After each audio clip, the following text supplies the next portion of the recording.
Um, oh, is my audio just not coming in? Anyway, um, how you guys doing?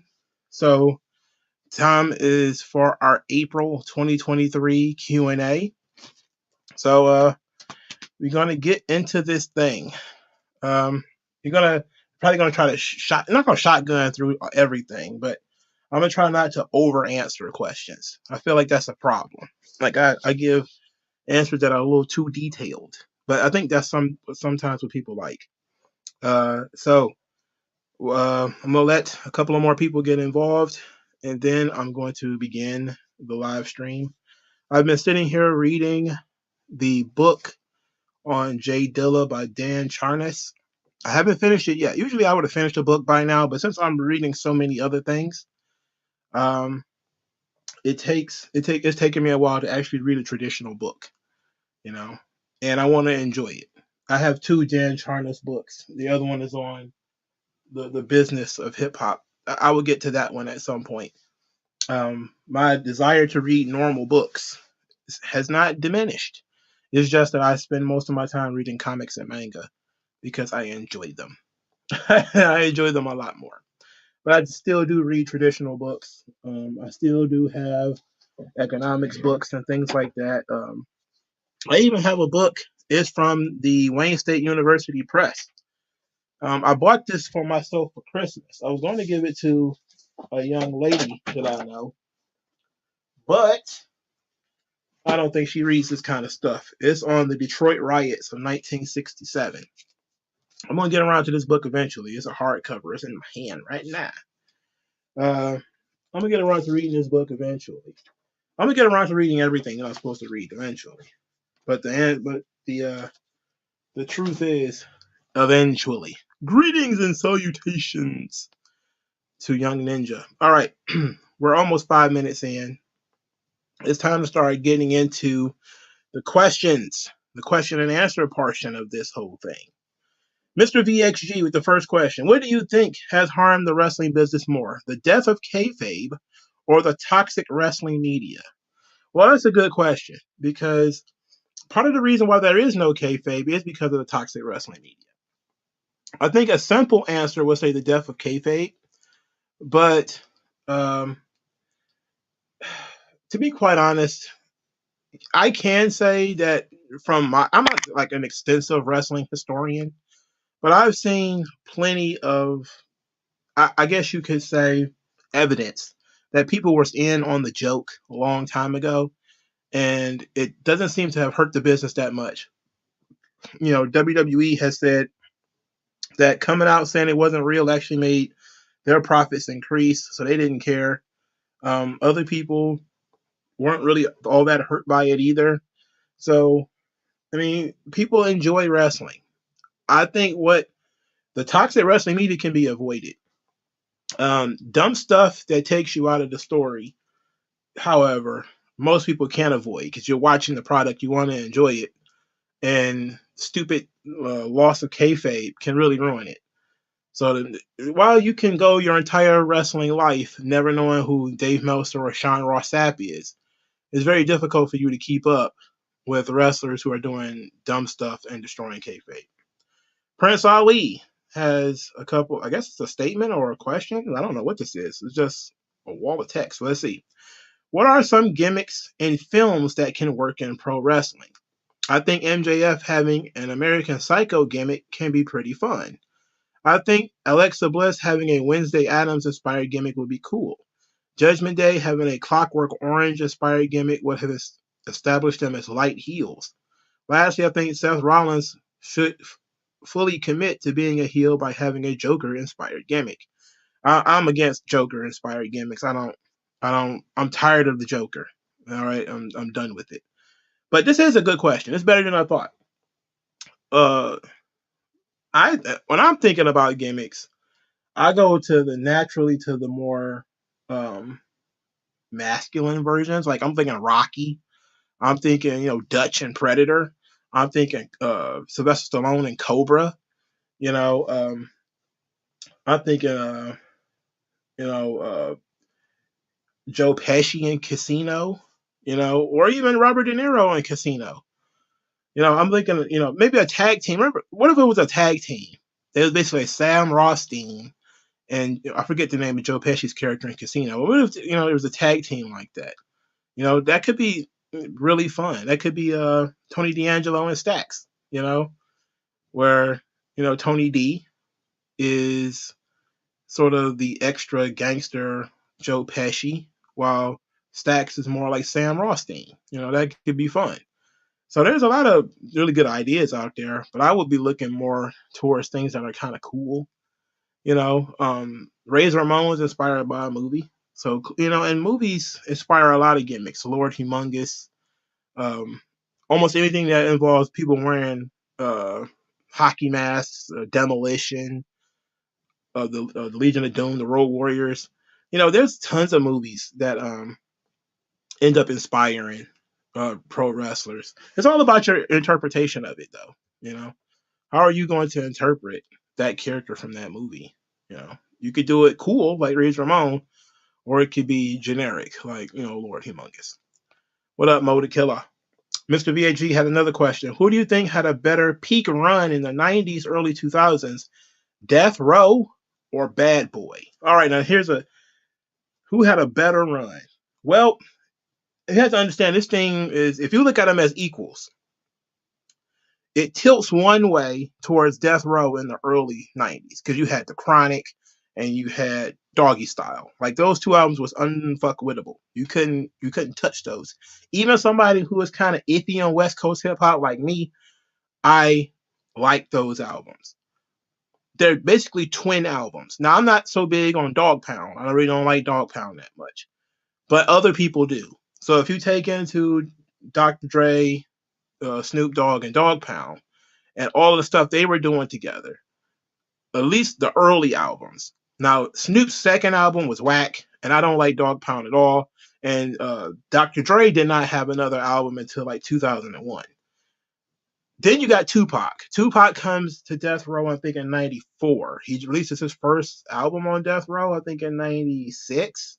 No, I think he signed in 95. And his first album was in 96. But he had a double album, and then he dropped another one immediately. So he was constantly on the radio. That was perfect. Bad Boy, on the other hand, it was a lot of R&B. Then there was Biggie. And it was Biggie, and then it was Mace. Biggie and Mace, they kind of cross a little bit. Because remember, Mace kind of blew up after Biggie died. But they had done a lot of stuff together. On a positive note, going into the 2000s, Bad Boy took off. Because they started doing these, like, All About the Benjamins. And then they had the Bad Boy Family album that they put out that had, like, Biggie verses on it, even though he was dead already. And then you had Craig Mack with, Flavor in Your Ear. And then Bad Boy just lasted for a long time. I think at their peak, Death Row was probably better because all Bad Boy had really was Biggie. But so at their peak, Death Row was much better. And I'm saying this as somebody who actually favors East Coast hip hop. But Mace, don't sleep on Mace. Mace's first album is not bad. It's very glossy though. Like, that was the thing about Bad Boy. It was, the funk heavy stylings of the West Coast was far more to my liking at the time. The East Coast, they was doing, well, I should say Puff Daddy. He was doing a lot of R&B inspired stuff. He was doing a lot of, I think, Total and a lot of the R&B.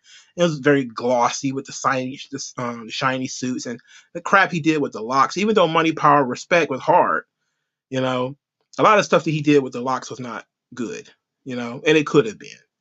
I like the locks far more than I like Dog Pound. I can tell you that much. I just don't like Dog Pound. All right, DeAndre Dukes has 7 questions. 1, now that Vince is back, how do you see things going forward?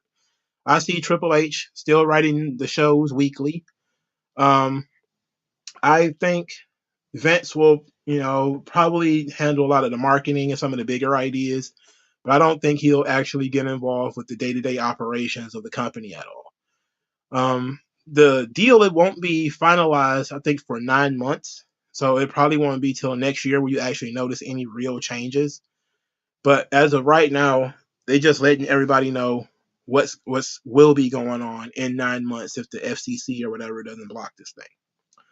Two, who do you see from NXT getting the call to the main roster? I think it's pretty obvious that Von Wagner and Grayson Waller are on their way out.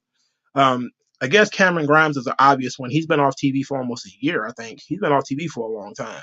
Probably not a year. It's probably been a couple of months, but he's been off TV for a long time. I don't think he's been on TV this year. Um, so I can see him. Zoe Stark, they've already teased her. There's going to be some other ones, but it's kind of hard because you never know. When it comes to NXT, usually they pull like 2 or 3 major people, but then it's a bunch of smaller tier people that get pulled too. So I think they might actually jump ahead and snatch Sol Ruka too. I wouldn't do that, but I wouldn't be surprised if they did. 3, your thoughts on the Super Mario movie. I did a whole live stream on the Super Mario movie. I'm not going to answer that question here. Which WrestleMania match outcomes from 1 to 39 would you change? Oh my Jesus. It will be easy to say WrestleMania 30, Undertaker doesn't lose the streak. But I think it was a very poignant moment where Vince saw something that the rest of us didn't see, and that is that he had lost a step and he wasn't who he had been before. And I think a lot of us was kind of like, oh man, we love Undertaker, man, this is great. But he never really had a good match after that. After the streak was broken, it's hard to say he had a good match after that. He had some decent matches, but I'm talking like Undertaker tier matches. He didn't really have any, and he spent a long time trying to catch up when it comes to that. But it seemed like the breaking of the streak did it. Like that was it. So it's hard for me to say that I would switch that, but I am kind of thinking about that. I definitely Booker T and Triple H. I think is a good one. I think Booker T probably should have won the title. It wouldn't have made a difference anyway, if we're being honest. He probably would have gotten the belt taken from him almost immediately. But I think just to have the moment would have been excellent. It's not like Triple H needed it. He was coming off a really shitty feud with Scott Steiner anyway, and people were kind of tired of him. It really should have gave the belt to Booker T. Really, they should have. Even if you had Booker T lose it to Goldberg, it would have been fine. Even if he lost it back to Triple H the next month, and then Triple H went on to lose it to Goldberg, it still would have been fine. But I'm not a fan of, I'm not one of those people that think it was a completely, totally racist storyline. I just think the wrong guy won, and that's really the best way to put it. Asuka and Charlotte, wrong person won. I definitely think Asuka should have won that match. I get it though. Charlotte won. They was going to go with Charlotte and Ronda Rousey, and they wanted to get Asuka out of the conversation, so they decided to go with Charlotte. But I don't think the right person won in that regard. Zack Ryder winning the Intercontinental Championship. Don't see why that had to happen. Don't see why that had to happen at all. Ryback losing to Mark Henry. Look, I like Mark Henry more than Ryback, but Ryback was on his way up. He needed that win, and that's probably one of the most embarrassing WrestleMania losses that I can think of. Is when Ryback, who was supposed to be a super babyface, lost to Mark Henry. Like it was nutty that they even did that. It was pretty crazy that they did that. Knowing me, just because I'm a super fan, I probably would have had Shawn beat John Cena at WrestleMania 2, at 23 rather. But I understand why they didn't do it. Like I get it. I'm trying to think of some more. Let's see.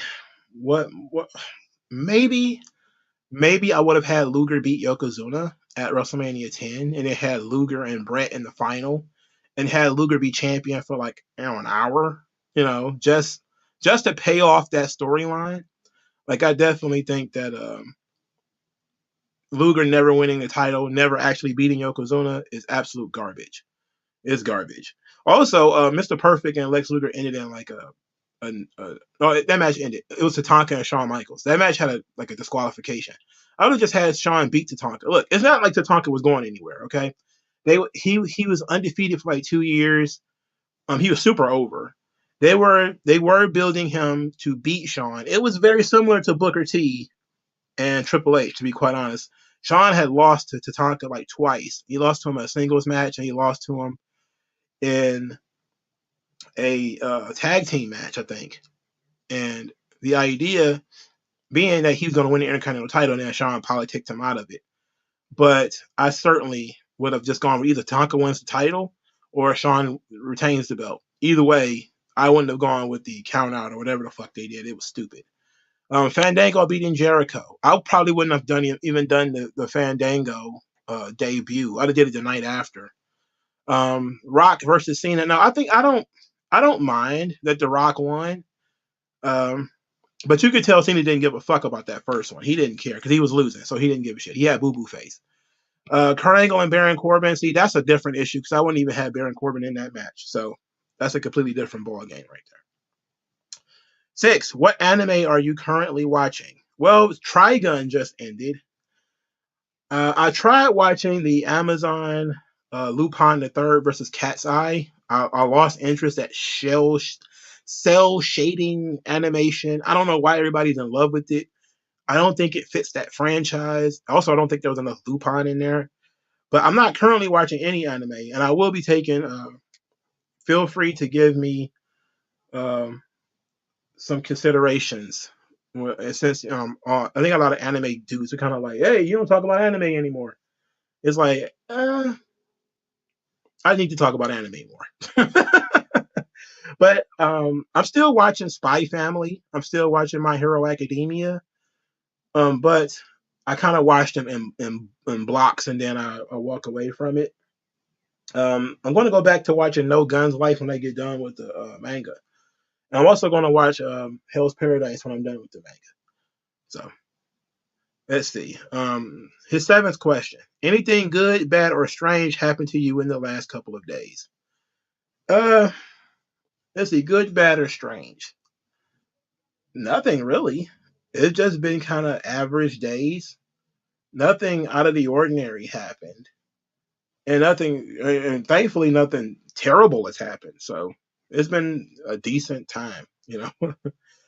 Ninja has 2 questions. Which indie wrestler sucked you thought made it to the WWE? Which indie wrestler sucked you they made it?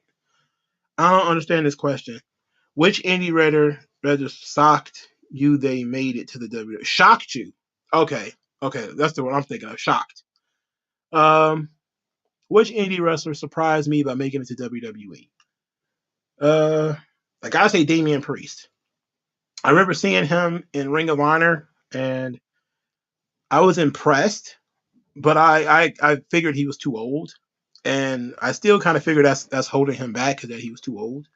Same thing with Karrion Kross. I always thought he was too old. Um, again, Taya Valkyrie, she made it to NXT, but again, I thought she was too old.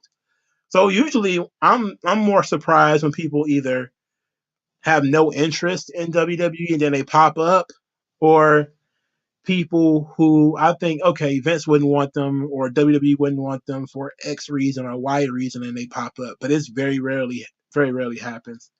Usually, they do a good job of getting them when they're pretty young, and they don't really pick up too many 35 or 36 year olds. You know, that was a recent thing. His second question: what is your favorite WrestleMania moment and least favorite WrestleMania moment? Well, my least favorite is obviously the street breaking, but it's also my favorite because uh, it's the kind of bold decision making that makes wrestling important. Like sometimes in wrestling, man, you gotta have a really gut wrenching defeat that makes the highs feel good. Like WrestleMania 30 is such an amazing show for that very reason. It was a gut punch to have to continue watching wrestling after the streak was broken. But then they took everybody all the way up again with Daniel Bryan winning the title. You know, everybody was like, oh my God. You know, so you ended the show, everybody was happy. It's almost as if you made up for completely and totally ripping their guts out earlier. You know, it's almost like that sweet and sour thing. And that's how wrestling and, you know, all good stories should be. You should be upset because you know, killing your darlings is a major thing. It's a writing trope that most people don't use in wrestling. But killing your darlings is basically you make a character that is so beloved, and then they get killed off, and that's supposed to hurt the audience's feelings, and it's usually done to motivate another character to avenge them or whatever to create bittersweet moments. And that was a situation where Vince killed his darling. He killed the Undertaker. The Undertaker lost, and everybody was like, "Oh, that's it. We're done here." I legitimately I was not watching WrestleMania when it occurred. I remember, I think I was following it online or something. As a matter of fact, I was watching that show because I had a network. So yeah, I think it was a different show that I was thinking of WrestleMania 22 because I wasn't watching it when Rey Mysterio won the title, and I remember seeing it online, and I thought it was a joke. I was like, "This is clearly a joke." But when I watched the DVD, it became one of my favorite moments as Rey Mysterio winning the title because of how good it felt. Such a feel good moment. Um, Another one of my favorite WrestleMania moments, I think. Uh, it sucks to say Benoit and Eddie in the ring, but I had watched those guys from the early days of WCW. They meant something. Seeing them finally make it to the top together meant something. I remember when those guys couldn't really get off of WCW Pro. They couldn't really get any TV time at all. And now these two guys are world champions in WWE. It was special. Even though I wasn't watching wrestling at the time, going back, because Benoit was still alive when I got back into it, it meant something when I watched that. It was felt the same way about Rey Mysterio because I was a super fan of wrestling. I used to watch WCW Pro, and I used to watch him and Juventud Guerrera have these really kick-ass luchador matches on like the B shows, the C shows, WCW Saturday Night and stuff. And now this guy was the world champion. It was crazy. Like it's definitely one of those you had to be there, and it's better for you if you go through, the history of that wrestler. It feels a lot more genuine for you, which is, one of the reasons why it's sad that that kind of feeling can never really be duplicated. It can only really be duplicated if by, I don't want to say this, but like AEW get ready to go out of business, and some guy who was on the undercard that everybody likes managed to sneak his way into WWE, climb to the top and win the title. Somebody like like a Ricky Starks or somebody like that. That would be the equivalent. Let's say AEW went out of business, and Ricky Starks comes over to WWE, and at first he's working main events and he's losing a lot on Raw, and then out of nowhere he picks up some steam, and all of a sudden he wins the title at WrestleMania.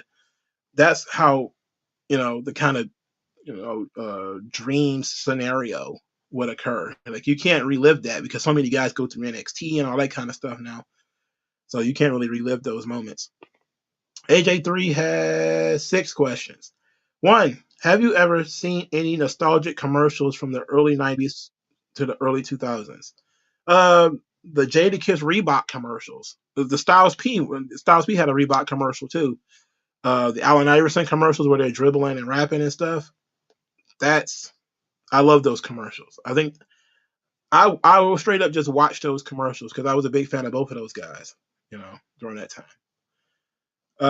Two, have you heard of the Verizon LG Chocolate MP3 player before? I probably have. I don't think I've ever seen one though. Three, do you remember those 1-800 payphone commercials before there was Amazon and all those websites that you ever called? Um, I used to prank call dating sites. That was a fun way to spend a couple of hours with me and my homeboy. Man, we would prank call like sex lines and try to pick up chicks on there. It was fun. It wasn't like the 1-800 WCW line or something like that. No, but the the psychic the psychics or whatever. No, we never called those.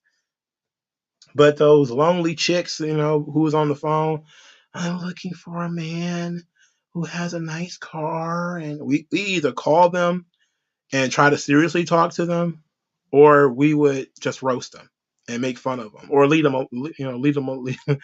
to them and pump their head up and everything. It was a fun thing, but I miss those days, man. But you could just get on the line and mess with people. Playing with people over the phone is a lot more fun than doing it on the internet. That was high level trolling, and it was fun as fuck. And usually, the good chicks had a good sense of humor, and if they were bored on it, wherever they were, they would play back.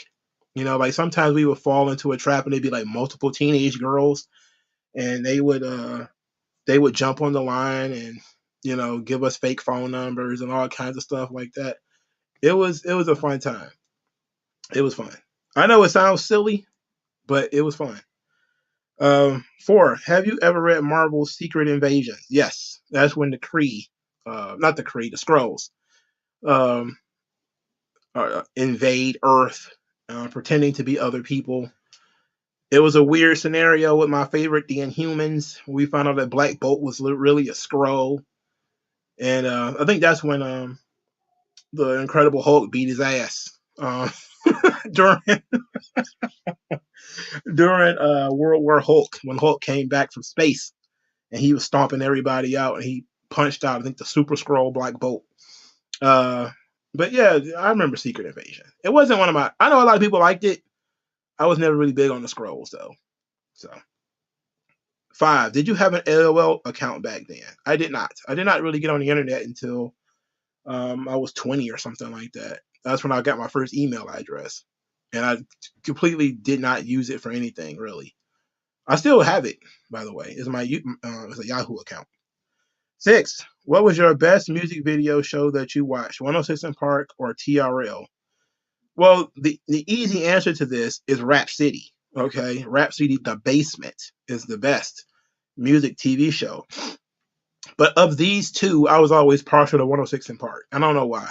It's the same show. I just watched 106 in Park because it came on after Rap City, and I could see some of the same videos. Um, Obviously, BET Uncut. If I have to make a decision, it would be Rap City, then BET Uncut, then 106 in Park, and then TRL. I didn't like TRL because I liked white people music, but I didn't really like pop music. I still don't like pop music. You know, I was never a big fan of like Hanson or Britney Spears, and that's all that shit was at the time. Like if they did play like some decent rock music, it'd have been cool. But it's all pop. I can't stand it. It sucks. Pop sucks so bad. You know. Mr. VXG, who was Young Mongo's TV crush growing up? Wow. Wow. Wow. The the chick who was Urkel's girlfriend on Family Matters. She was definitely. I'm trying to remember what her name is. I also had a crush on Vanessa from the Cosby Show. Um, Also Lisa Bonet too, but I had a big crush on Vanessa on the Cosby Show. Thelma from Good Times, even though Good Times had already been off like 15 years before I started watching it, I had a big crush on Thelma. Uh, so uh, I think I was a little old to have a crush on Ashley from Fresh Prince. I think we might either be the same age or similar in age, but she always felt like a little girl to me. But I remember, her and Hillary. I didn't watch a lot of Fresh Prince, but Ashley really kind of jumps out at me. But the first two, absolutely, Vanessa from the Cosby Show and Urkel's girlfriend from Family Matters. I'm trying to remember what that girl's name was, but I can't remember it for the life of me. Uh, Top Dog, what are your favorite moments of the New Generation era? He got 3 questions. Favorite moments of the New Generation era. Uh, oh goodness. Well, Owen Hart's heel turn. It's a classic moment, and it built up. What a build for that moment. It was excellent, and it was a really good match too. Owen and Brett versus the Quebecers. There's another one where you had to be there, um, because knowing that it's going to happen takes some of the sting out of it. Even though if I was a little bit older, I would have expected it. but I was a kid. I was 10 when it happened. So I was, brothers are fighting. I would never fight my brothers. My little brother was 5. My baby brother was barely born. He was like 4 or something like that. I couldn't imagine fighting my brothers. But so that was something. Of course, Shawn putting Marty through the window, that was crazy. Undertaker being buried alive was nuts. I remember I was shook. I was shook by that one. That one didn't sit well with me at all. I didn't like that. Uh, Undertaker pulling Diesel under the ring. What was that? February '96 in your house.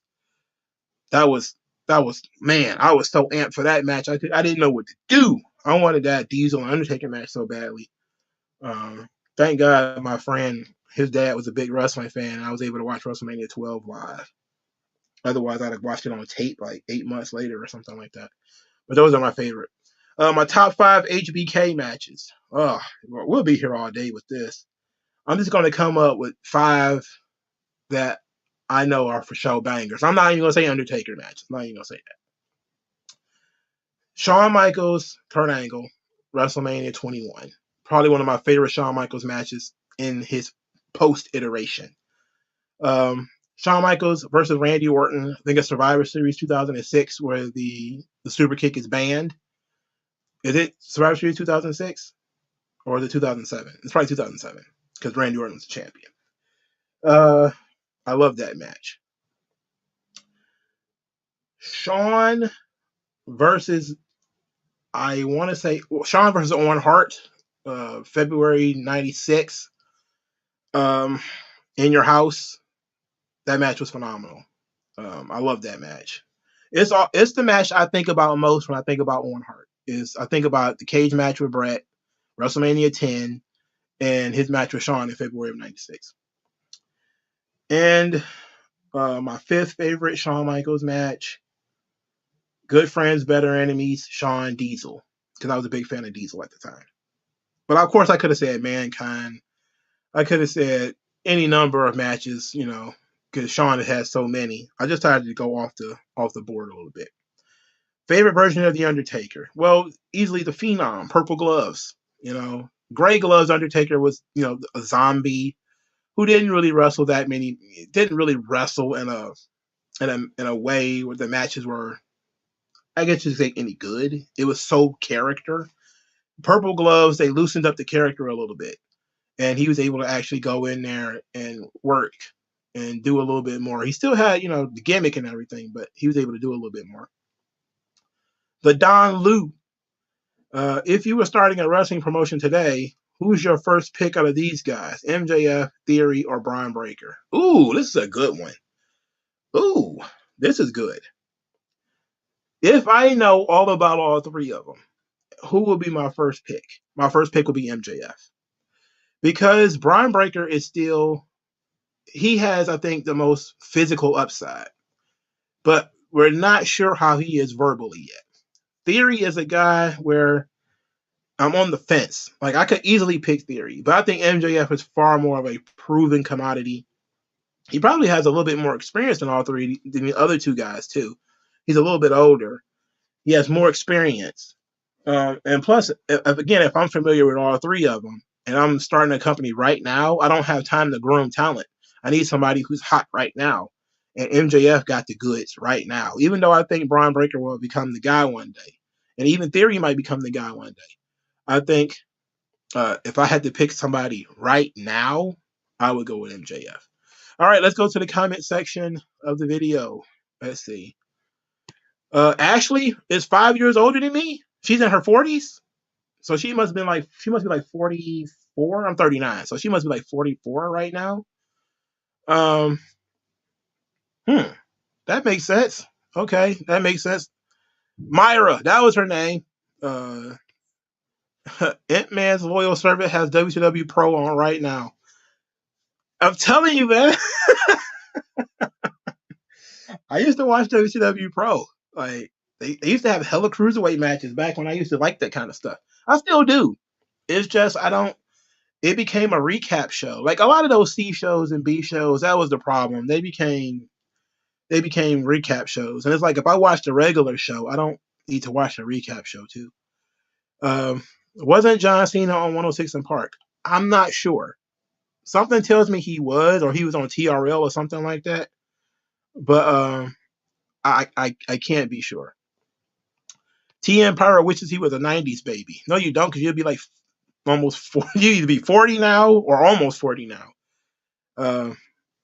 Yeah, I know Eddie and Benoit started in ECW first, but I didn't watch them in ECW. I watched them when they were undercard guys in WCW. That's when I first seen them. T Empire never felt bad for Undertaker because he retired Shawn Michaels. Undertaker was my favorite wrestler even when I was a kid. I had two favorite wrestlers. This is what kept me as a wrestling fan for a long time. My two favorite wrestlers never went away. You know, Shawn Michaels, Undertaker. I could always be very excited to jump back into WWE because Shawn Michaels was always there, Undertaker was always there. And if Shawn wasn't there, Undertaker was. And if Undertaker wasn't there, Shawn probably was. In times where there was no Shawn and no Undertaker, I was kind of like, I don't know if I should watch this. Because as a small child, I was more of a fan of Ultimate Warrior and Macho Man, but I didn't connect with them like I did with Shawn and Undertaker. So during my separation from wrestling, Shawn wasn't there, so it wasn't a big deal. And then I heard Shawn had come back, and I started watching a little bit of it, but he was, intertwined with Triple H, and I was like, no, I'm not watching Triple H. No, thank you. I was still peeking in on SmackDown, but Undertaker was kind of not. They was kind of doing the Dead Man Inc. thing, and then they was also doing the revival of the Dead Man. I was like, I don't know. But I came back around WrestleMania 21, so that's really what kept me in. And I could tell you straight up, when those two started to slow down, that's kind of when my love of wrestling kind of diminished. I was never a Rock and Austin guy. I never cared about them that much. I was always an Undertaker or Shawn Michaels guy. That Hell in a Cell, I love that Ground Zero match too. The match that they had against each other that ended in like disqualification or no count out or whatever the fuck it was. I love that match.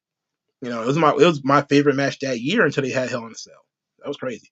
Travis cried when the streak broke. Bro, I'm not gonna lie, I almost did too. Like, I remember sitting there looking at this, and I was just kind of like, damn. That I'm telling you, it hurt. It hurt. It hurt. What about my favorite Kevin Owens? Bubba Ray Owens, Bam Bam Owens. My favorite Kevin Owens match probably be his match with John Cena, the first one. Ant-Man Loyal Servant. Watch the JoJo anime series. I can't stand the animation. I don't like the art style. People have tried to get me to watch JoJo before, but I don't get it.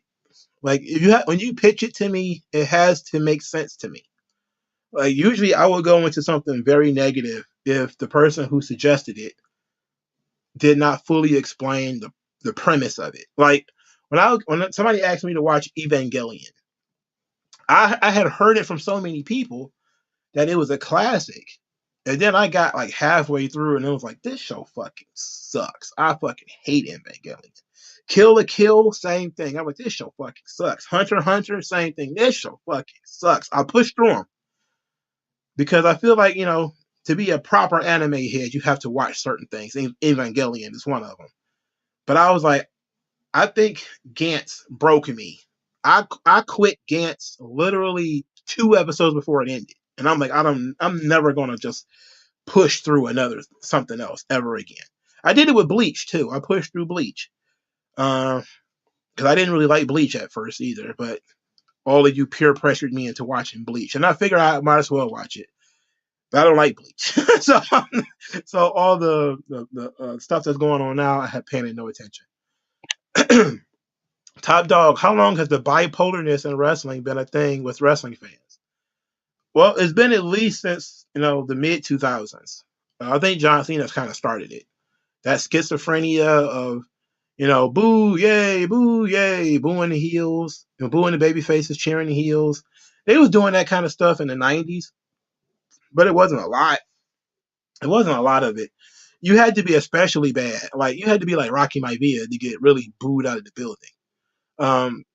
One of the earliest was probably Sean, 96. Madison Square Garden is cheering Sid.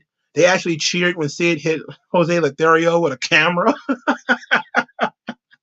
They erupted when Sean when Sean lost the belt.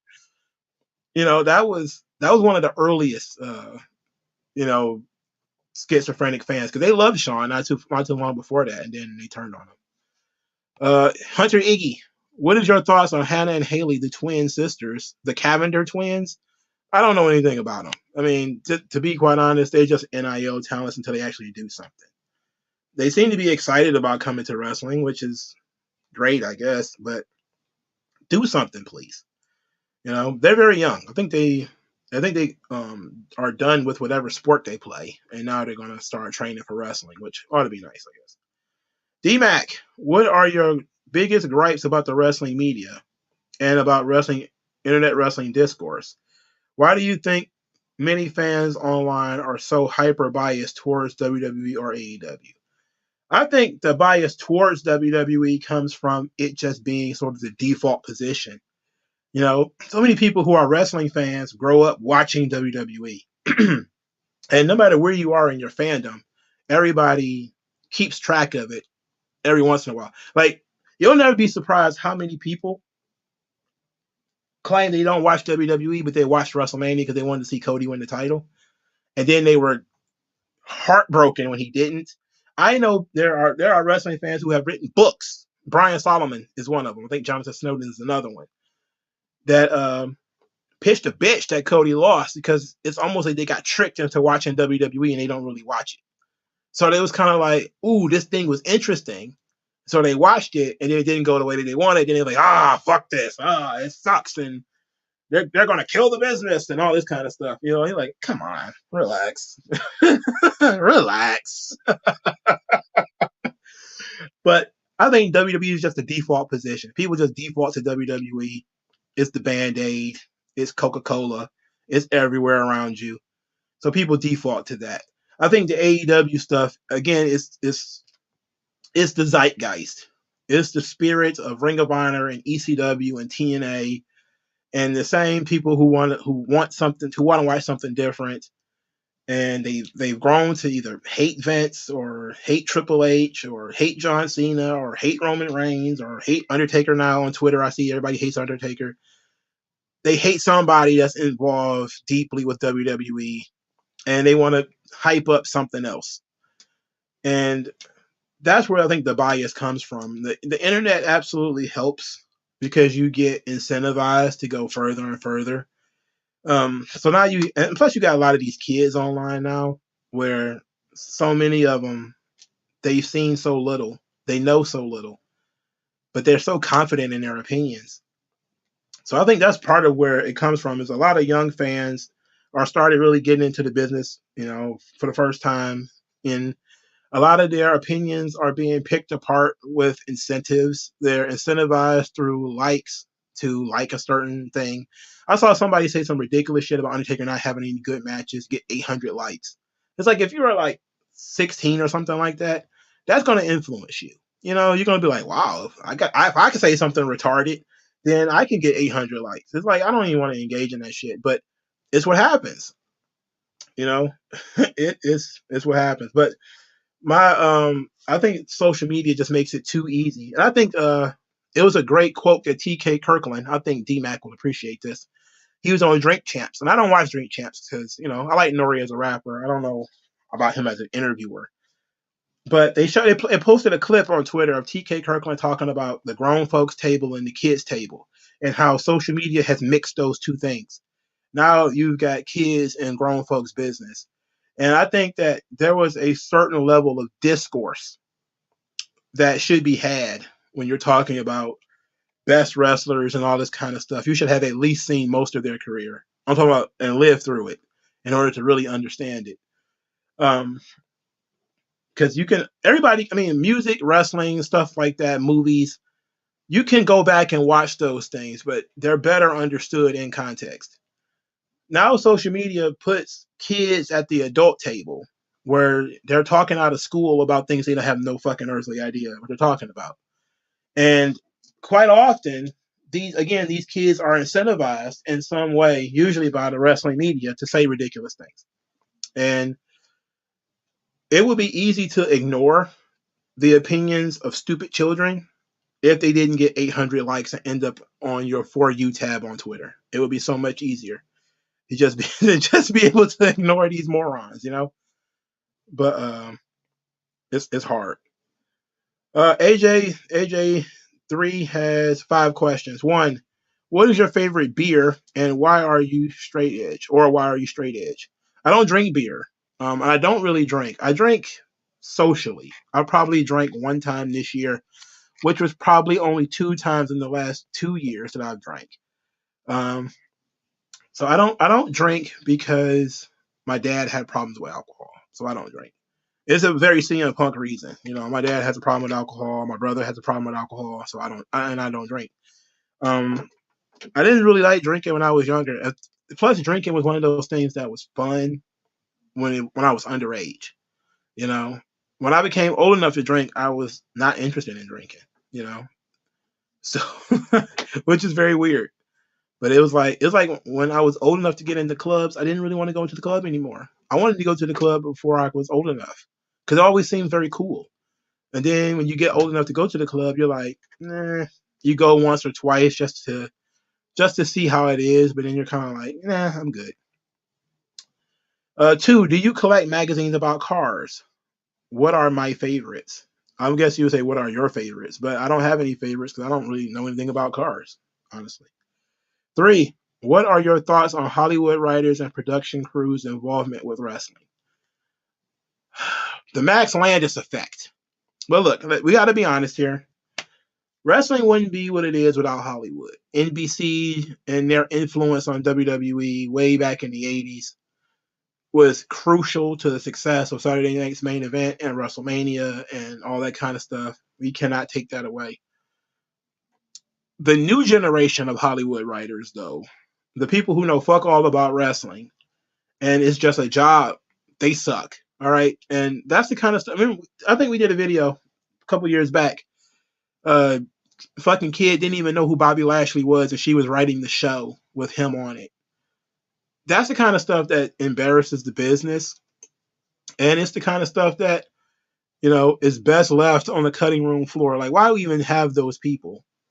You know, in wrestling, they haven't written anything of note or anything that matters, and now all of a sudden they get to they get to write wrestling, and they don't even know anything about the people on the show. But that was Stephanie McMahon and her dumb fuckery, if I remember correctly. But the Max Landis effect, I think it works if they are, um, what do you say, consultants. I think it could work. You know, if they could help, with dialogue, if they could help with pacing, if they could help with, how the scene should be shot, that kind of stuff. But sitting down, coming up with storylines, no. Coming up with characters, depending on who it is. I think Max Landis had a pretty solid handle on what wrestling was evolving into, but he was a fan of Kevin Owens, so fuck him. 4, what are your favorite Russell Crowe movies? 1, Gladiator. 2, the movie with Denzel Washington. What is it called? Virtuosity. It was my little brother's favorite movie for a long time. He made me watch that movie like 100 times. It was the only way he would be quiet. Is watching we watched Virtuosity. So those two, for sure. What else did I like that Russell Crowe was in? I said Gladiator already. I'm trying to think of something. Come on, my mind went blank on Russell Crowe movies. Russell Crowe rules, but my mind went blank on him. I didn't really care for his Robin Hood though. I thought I was gonna like it more than I really did. I feel bad because I didn't really like it that much. I really don't like Hollywood adaptations of Robin Hood. I haven't liked any of them really. 5, what wrestling terms do you think should be retired and go away forever? Uh, Buried, because people don't know what it means. They just say it. Cody got buried because he lost to Roman Reigns via via a guy jamming his thumb into his neck. Cody got buried because Brock Lesnar whooped his ass. As if Brock Lesnar doesn't whoop everybody's ass. Come on. So Buried is definitely one of them. If they don't understand the proper context of being over, a burial, then those things should be retired forever. Um, let's go to the comment section. Let's see.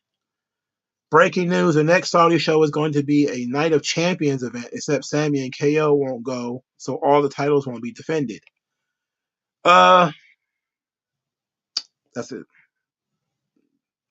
That's yeah, yeah, kind of.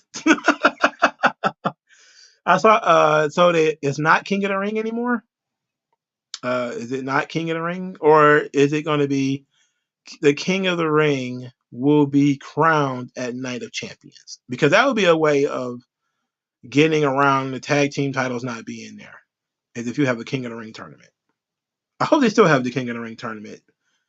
I would like for it to be called King of the Ring, but whatever. But Night of Champions, I always like Night of Champions and Clash of Champions as names. I always thought those were pretty cool. Have I ever seen an episode of Harley Quinn? No. No. I heard that the Harley Quinn show was like an adult kind of show, and I never understood the point of it being. I don't understand the point of Harley Quinn having a show either way. What wrestler what wrestler hated as a kid that you like now? Oh, I have more respect for Yokozuna now than I used to. Same thing I could say for Earthquake. Same thing I could say for Hacksaw Jim Duggan. I didn't like Hacksaw Jim Duggan as a kid. I wasn't really a big fan. He was kind of one dimensional to me. I was like, "Oh," with everybody else, just because I like saying "Oh" and USA. I just like chanting. Yeah.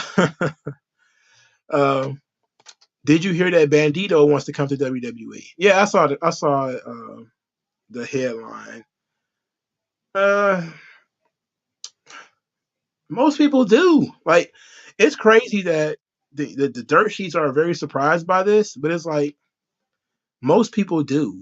Most people do want to come to WWE eventually, but they look at WWE as if it's a place where you go and you spend years and years and years. So they're like, let's do this thing first because this is going to be short term. Even though AEW signs guys to like 5-year contracts or whatever, WWE seems like a place where you go and you hang out for 10 years. 14 years. You put in 10 years in the Fed. Like AJ Styles almost been there for 10 years almost. Think about that. In 3 years, AJ Styles will be having his 10-year WWE anniversary. And he'll probably still be under contract because I don't think his contract will be up yet. So that's crazy. It's crazy. He would have spent, 15 years in TNA and then 10 years in WWE or something like that? You bet they'll watch Cody's next title match. They'll probably watch Cody and Brock. These people kill me with that stuff. You hopping on the milk train when the twins come? Gonna replace the Garcia twins, huh? They probably gonna bitch about that online.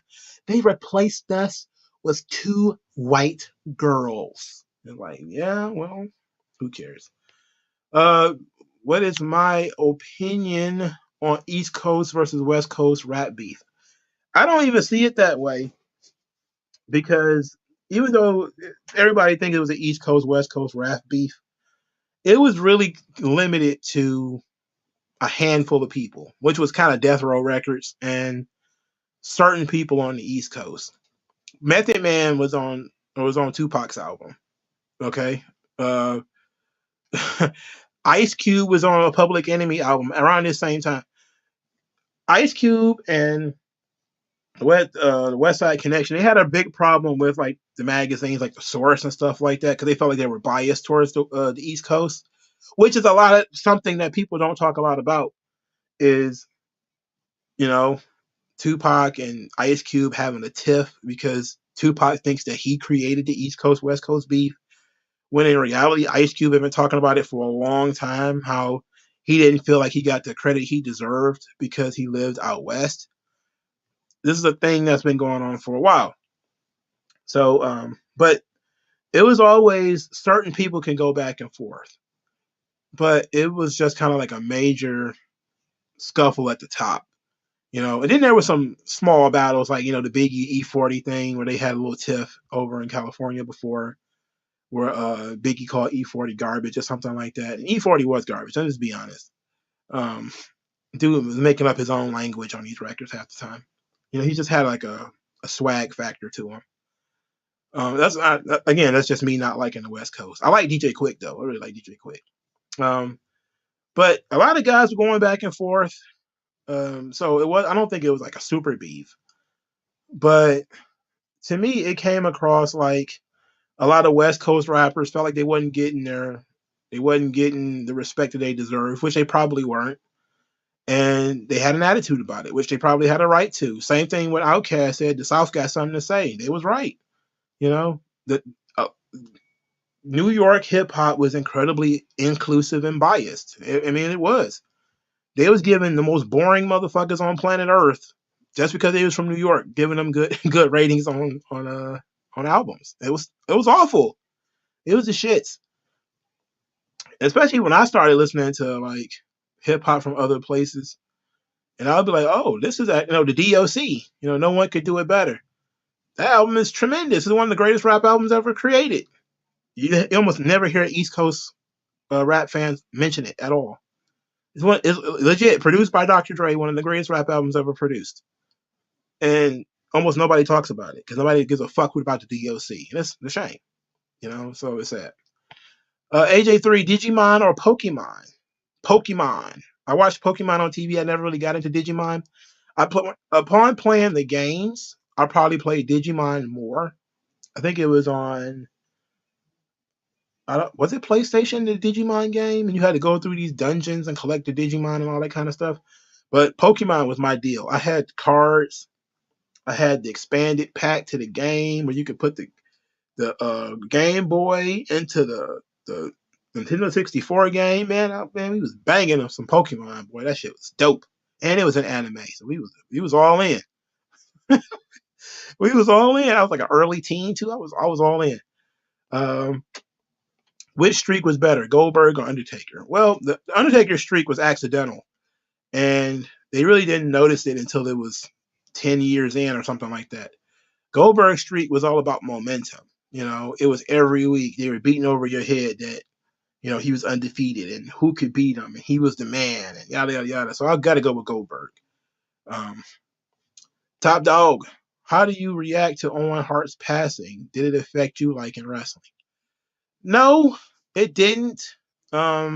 Because I realized that it had nothing to do with wrestling. It had everything to do with the theatrics of wrestling, which is, some of the stuff that you can do without. Like we can do without, guys coming from the ceiling.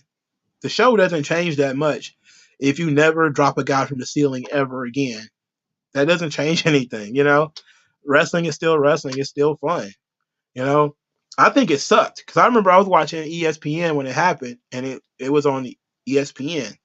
Like I hate getting bad news that way, but that's how it happened. I was I was watching something on ESPN, and I had an Owen Hart poster on the wall, and they were talking about it. I remember getting an ink pen, and I wrote his birthday and his death date on the poster. I really wish I would have got a chance to clean that house out before we moved out because I had hella posters on the wall. I had like the two Crazy Bone album posters, the Thug on the Line, and I had Thug Mentality. I had both of those posters. I had like numerous wrestling posters on the wall. I left all that stuff because I thought we was going back. Yeah, right. We never went back. So that stuff is gone. Uh, so let's get back into the what's the name. WG Field has 4 questions. One of them, Lispers Anonymous. Trips has to talk to Cody about losing the title and the plans after Mania, and suddenly Vince bragged in confirming the Endeavor sale. Okay. Let's see. Triple H has to talk to Cody about losing. All right. Cody, you got a minute? I want to talk to you. You're a tremendous talent. Uh, we have a duty to do what's best for business. Thinking about the big picture. Uh, what can we do down the line? Uh, business. Bringing more people together and creating a more enjoyable environment for our fans. So I need you to take a loss. I need you to go ahead and let Roman go over this time. Uh, we will definitely be working you into the future, but now's not your time. Maybe next time. This is the WWE. The story never ends, and one day it'll be magic, and you could be the world champion. But that day won't be today. Sorry to say so, but that's what we need.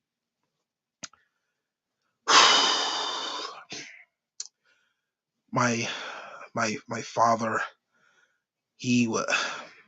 What would he think, Triple H, if I do this thing that you ask of me? What would my father say? I am Cody Rhodes. Madison Square Garden, my father stood in front of a packed arena, standing across the ring from the superstar Billy Graham. And he looked at him, he said, "Superstar, I can have that title whenever I want." But Vince Sr. said, "Not today." And now you are telling me, "Not today." You are telling me, the American Nightmare, "Not today." Triple H, I respect you. I like you. I'm a fan of yours. I have always been a fan. I have looked up to you my entire career. And this is how you tell me that I can't finish my story. Hey, what's up, pal? Guess what? We got a buyer. I'm reeling the fish in right now, Trips. Can you believe it? Vince, I was just talking to Cody.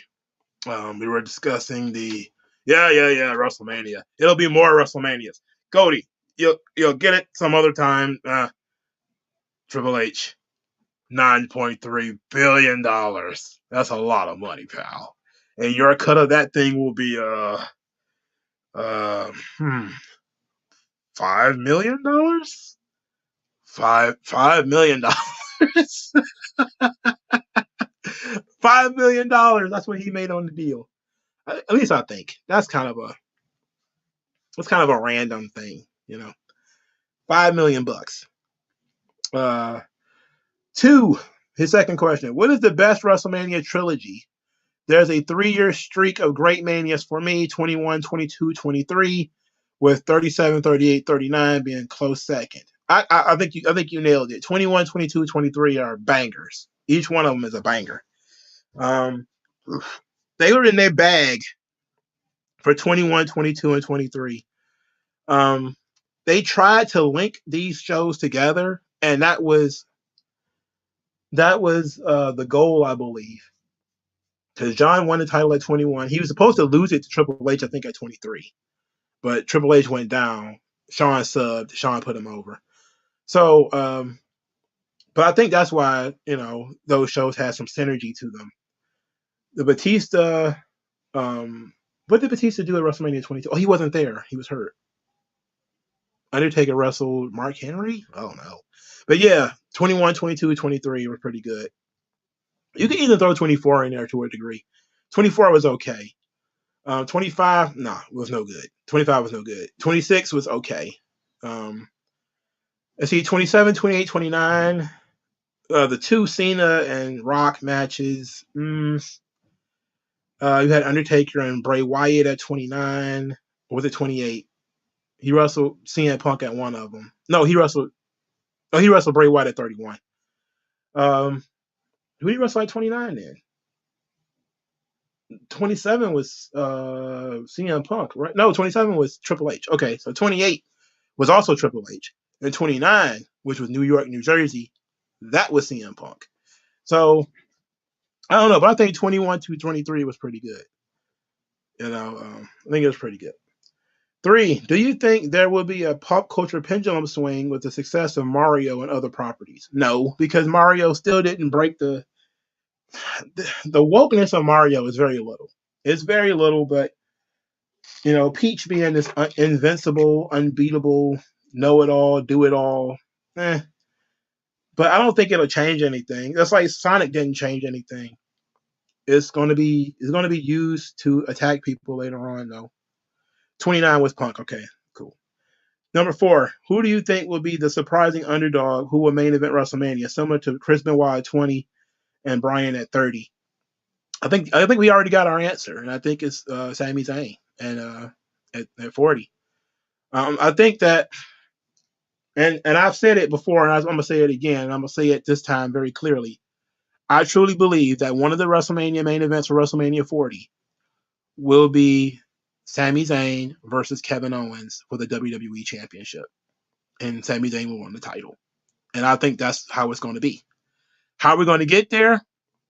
I believe Cody is probably going to win it from Roman at some point, and then he's going to end up losing it to Kevin Owens, and Kevin Owens is going to end up fighting Sami Zayn in the main event of WrestleMania. And I think that's that. I don't see why it would be anybody else. He fits that Benoit, Daniel Bryan energy perfectly, and he is over enough that if Kevin Owens was to turn on him again, breaking their truce, and as long as people are invested in the storyline, I don't see any reason why he couldn't. And I think if he did win the title, he'll have to win it from Kevin. That's just how I think it will have to work. Steven Smith has a question. Mongo, with the Endeavor purchase of WWE, do you mass changes? I know releases are expected, and what changes are needed? Well, Endeavor is going to they're going to leave WWE alone for the most part, I think. But they're going to want to they're going to get rid of all of what they keep saying synergies. They're going to get rid of everybody who is redundant. So they may call for the releasing of a lot of the writing staff, because there's going to be so many people on these writing staffs, and they're probably going to try to push for a smaller writing group. They don't have to worry about that with UFC. But WWE do have that problem where they might have more writers than they need. I don't expect them to cut production at all. So I don't expect them to change too much. But I do think they might be able to run it with a smaller writing staff. And you'll probably see some people who've been there for a long time get replaced. It might be time to, for certain Michael Hayes and Kevin Dunn and those guys to finally leave. It might be time, because now Vince isn't in control anymore. But I'm pretty sure Vince will make the decision who gets cut and who doesn't, but because he is the executive chairman. But I'm looking at things like that's when we'll see a change for real in wrestling, and when Vince dies, we'll see a major change. But I think we'll see a big change for WWE when Kevin Dunn's no longer in a position of authority and over how the show is shot and all that kind of stuff. He also has some kind of creative input as well, but WWE has a lot of mainstays that if you want things to change, they definitely have to get moved out of the way. Bruce Pritchard's another one. I'm not saying that I don't like them. I'm just saying that they're stable, guys, and as long as they are present, WWE will not change that much. D-Mac, did you see Alfred Konuwa get packed up online the other day? Yes, I did. So Alfred Konuwa, your boy Big Nasty, he got into an argument with Sean Ross Sapp. And Sean Ross Sapp went off on him about him saying being a terrible person and The only thing he's known for in the wrestling space is being the Fast Nationals guy and all that kind of stuff. Because Alfred Conway made fun of, I think, Sean Ross Sapp doing a run in at a wrestling show, and he got like no reaction when he did it. But wrestling media arguing is like the silliest thing in the world to me. But I don't like Big Nasty and I don't like Sean Ross Sapp, so they can they can go for it. Sean Ross, I mean, Big Nasty was just cringe. You know, he's a cringe dude. Um, so I don't know. And Sean Ross Sapp is super cringe, and he a weirdo. So we don't win either way, but it was nice seeing somebody finally clap that fool. DMAC has another question. Were you big into the wrestling action figures as a kid? If so, did you have any knockoff wrestling toys? Random ass question. I had some knockoff wrestling toys, you know, because my mama didn't know anything about wrestling. So if it had yellow tights and whatever, it was Hulk Hogan. She didn't know. She didn't know. But it was the same thing with video games too. I had like knockoff wrestling video games. I think I had the game with like Starman and shit on it. I was like, I was like, what the fuck is this? Like, wait, what is this? I don't know what this is. But yeah, I had action figures. I had a Randy Savage. I had a Hulk Hogan.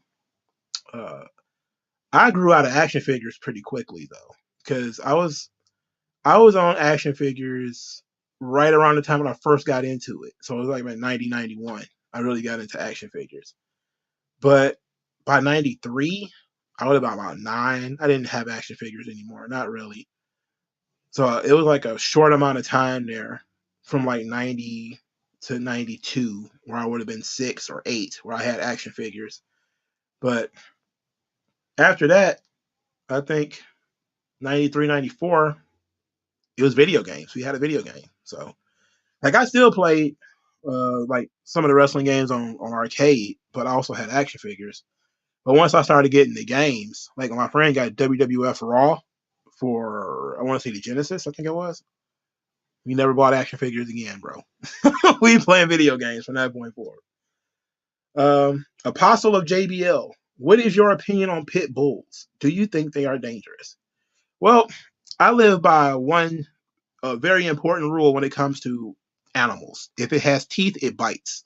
So don't tell me your dog doesn't bite. Your dog has teeth, it bites. Now, the argument about pit bulls, there's two arguments. There's the pro pit bull argument and the anti pit bull argument. The pro pit bull argument is that it's not the genetics of the animal, it is how the animal is raised. And that the animal could be no different than any other creature. Um, it needs love and attention and all that kind of stuff. The other side to that, the anti-pit bull crowd, which is surprisingly a lot of conservatives, like I saw Lauren Chin and Matt Walsh and a bunch of other people just like vehemently anti-pit bull. I was like, wow, that came out of nowhere. Like, why everybody hate pit bulls all of a sudden? Like, I know they attack children and stuff a lot, but children are like mad disrespectful to dogs. Like, they hit them and they pick with them and stuff like that. But what you need to understand is that it's an animal. It's no different than any other animal. It has base instincts.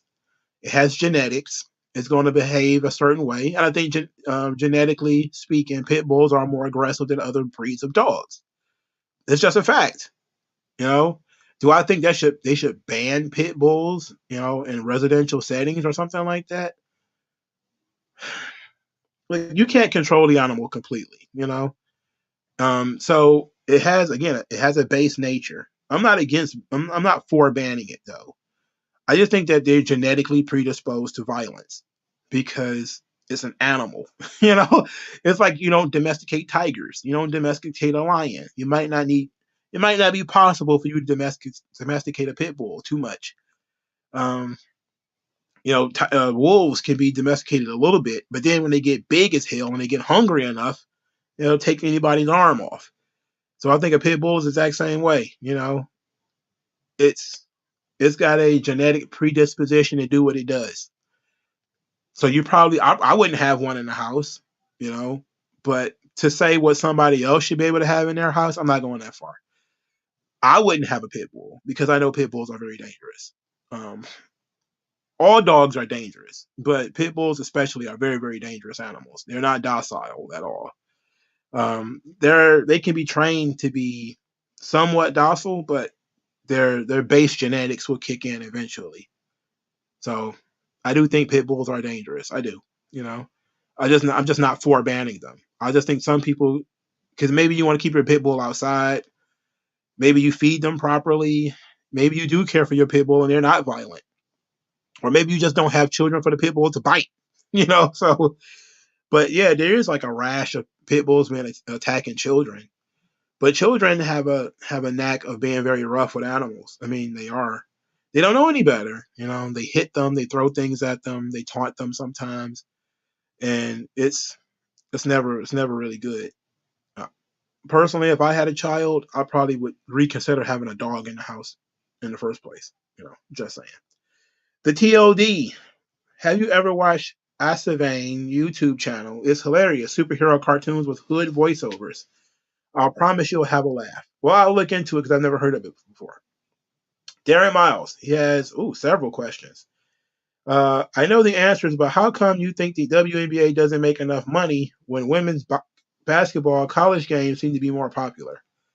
That's a good question because I didn't know that women's basketball in college at the collegiate level was more popular. Um, so I didn't know that was even the case. But the WNBA is subsidized by the NBA. There's no incentive for it to get any better. And to be quite honest, the same thing can be said for women's basketball, women's NCAA basketball. Like, who would really watch that stuff or pay for it with their own money? You know, it's the Title IX effect. You know, the women's college basketball teams, they get more money because of the men's college basketball teams. But why more people watch those games, I have no idea. I have no idea. I just heard that like 10 million people watched a women's basketball game, the national championship women's basketball game. I was like, wow, I didn't know that. I don't even know the answer to that question. I already answered the question about the East Coast West Coast beef. His third question: why do you think how come black men particularly feel like they have to act like thugs when they're not from that environment? There's, I think, in the black and Latino communities especially, they tie their manhood to a hyper masculine, insecure position. I hate to sound like a nose in the book leftist, but having experienced a lot of it and seen a lot of people who act that way, a lot of it is you don't want to seem like you're a chump, like you could be pushed over. You know, it's also a lot of it is to attract women or to attempt to attract women. And it doesn't always work that way because you're not being yourself. But the idea that you have to be a thug, quote unquote, or a tough guy or something like that, is just something that is bred in people who are insecure. And blacks and Latinos tend to be very insecure. And so we end up in those macho games of what they call nigga moments in the boondocks, where you argue with people over him stepping on your shoes or him bumping into you. You trying to play me like I'm a hoe or something. You trying to talk to me like I'm a little ass boy. It's like, come on, everything ain't got to be confrontational, you know. So that's what I think it is. I think it's insecure people overcompensating, you know. But it's also positive emotional reactions. You know, people get a good reaction when they react aggressively or angrily. And I'll never forget this. I'm going to say this as a little aside. I know people are going to be pissed off about this, but it was funny. There was a video of Nipsey Hussle like intimidating some kind of white man. I don't know if they was on an airplane. I don't know what they were on, but Nipsey Hussle was just talking real greasy to this white dude. And you saw all of these guys like, yeah, my nigga Nipsey, he don't play that. I'm like, well, that guy is probably still alive. Nipsey Hussle is dead. I mean, it's the same thing with Tupac, right? Tupac talk all that shit. You know, who's in the ground? Tupac. It's like it's probably better for you not to go in that route. Like it's like this so many examples of like rappers, especially running their mouth about how tough they are, what they gonna do to somebody, and they not really about that. Or even sometimes they are kind of about that. Like Nipsey was a dude who was really in the streets for sure, but eventually the streets catch up with you. You know, that's just what it is. You know, Tupac was a theater student who was hanging around thugs. He's hanging around Suge Knight and started yelling about MOB and all that bullshit. You ain't hear none of that shit on Tupacalypse now. It wasn't no fucking MOB. It was Black Panther Party, this and poetry and shit, right? Then all of a sudden he hit 24 and he's a gangbanger. Get the fuck out of here. But that's the kind of stuff that really flips people out. Like you can see Tupac talk about it. Like he didn't want people to think he was soft, you know? So he behaved how he behaved so people wouldn't think he was soft. And it wasn't until after he had died that people started being very comfortable talking about who Tupac really was. That he was the guy who was, reading Romeo and Juliet, that he was reading like Machiavelli and all this kind of stuff, and how he was very well read and he wrote poetry and all this stuff. When he was alive, it was MOB, man. My fofo won't make sure all your kids don't grow. And everybody's looking at like, even as a kid, I was like, get the fuck out of here. Like, I remember Brenda's Got a Baby, nigga. I remember that. I ain't dumb. That shit wasn't that long ago. Like you went from Brenda's Got a Baby to, you gonna kill somebody's kids? Like, what? Come on, bro. Like, I was 11 and could see through that. Like, nah, man, get the fuck out of here. That's why I was never a Tupac guy. But I always call him the patron saint of fatherless niggas, man, because they all take up Tupac mannerisms, you know, and it's sad. But he is a prime example of what happens to a lot of young dudes who not really about that life, but they feel like they got to act like they are, and they overcompensate. They run in with the wrong crowd, they talk too much to the wrong people, and then they get decked, they get shot up or whatever. It's fucked up, but it's true. It's the desire to feel like you have to prove yourself to people who don't matter. Not really. And in that way, Tupac is no different than anybody else. You know, no different than some people. I wouldn't say I was there with that because I really was. I never pretended to be in a gang or anything like that. I hated gangs, and I always said if I really got into a situation, I probably would have got killed because I didn't play being intimidated that well. I never really that never worked out with me. I have always very been lucky to be a nerd and to have video games to spend my time with and stuff like that. Because if I was like the 70s and it was house parties all the time and all that kind of shit, it had to kill my ass, man. Because I wouldn't have been like, you can't go on certain neighborhoods, you can't talk to certain people, you can't wear certain colors. They'd have to murk my ass, man. Because I ain't about to follow all these fucking rules. It's not even that I was, letting my nuts hang all the time. It was just that life is too short to have all these informal social ass rules where you can't talk to certain people and can't do certain things. I went wherever I wanted to go. Fuck you mean? I'm gonna go do this real quick, and I'm not gonna fuck with you. You ain't gonna fuck with me. I remember hanging out on the North End. If you're from Detroit, you know a little bit about the North End. It's right there where Detroit bridges with Highland Park. It's fucked up over there, man. And I had dudes like a brother to me get killed over there. But we used to hang out over there all the time. You know, it's not. It wasn't fun, but you know, the world is a different place when you're a teenager, man. You're a little bit more ballsy, I think. So I got lucky. Like I could have been killed a bunch of times because I got a really shitty attitude. But um, that's only when I'm confronted with like these informal rules, though. Like it'd been one thing if it was like some formal setup where I agree not to go over there or some shit. But if I'm not part of this thing you got going on over here, man, I'm not paying attention to that shit. You're gonna have to make it. You're gonna either make an example out of me, or you're gonna have to make an exception for me. Like one or the other. Because I remember when we used to play, NWO versus DX, and that shit got real serious one time. Like it got real serious. Like it got way too serious. And they was jumping dudes in like the playground and shit, just like beating them up in the playground. And I was going to my homeboy house, and he was on a different tip. Like I think he was NWO or something like that. And I went over there, and they thought they was gonna jump me. I was like, "What the fuck, nigga? We was just playing. Like y'all, y'all trying to turn this into some real gang shit. We just fucking around, you know." But dudes was getting like beat up for real, you know. They wasn't serious, like nobody was pulling out guns and knives and shit like that, but they was really like beating dudes up for real. Because wrestling is a work when you were a kid, but you don't know how much of it is a work, you know. And plus, when you were a little kid, kind of you want to see how tough you are. So it's almost like, let's see if I can make him cry, you know. But then you go too far, so it was kind of turning into that situation where we was hitting each other a little too hard, and dudes was having hard feelings over it.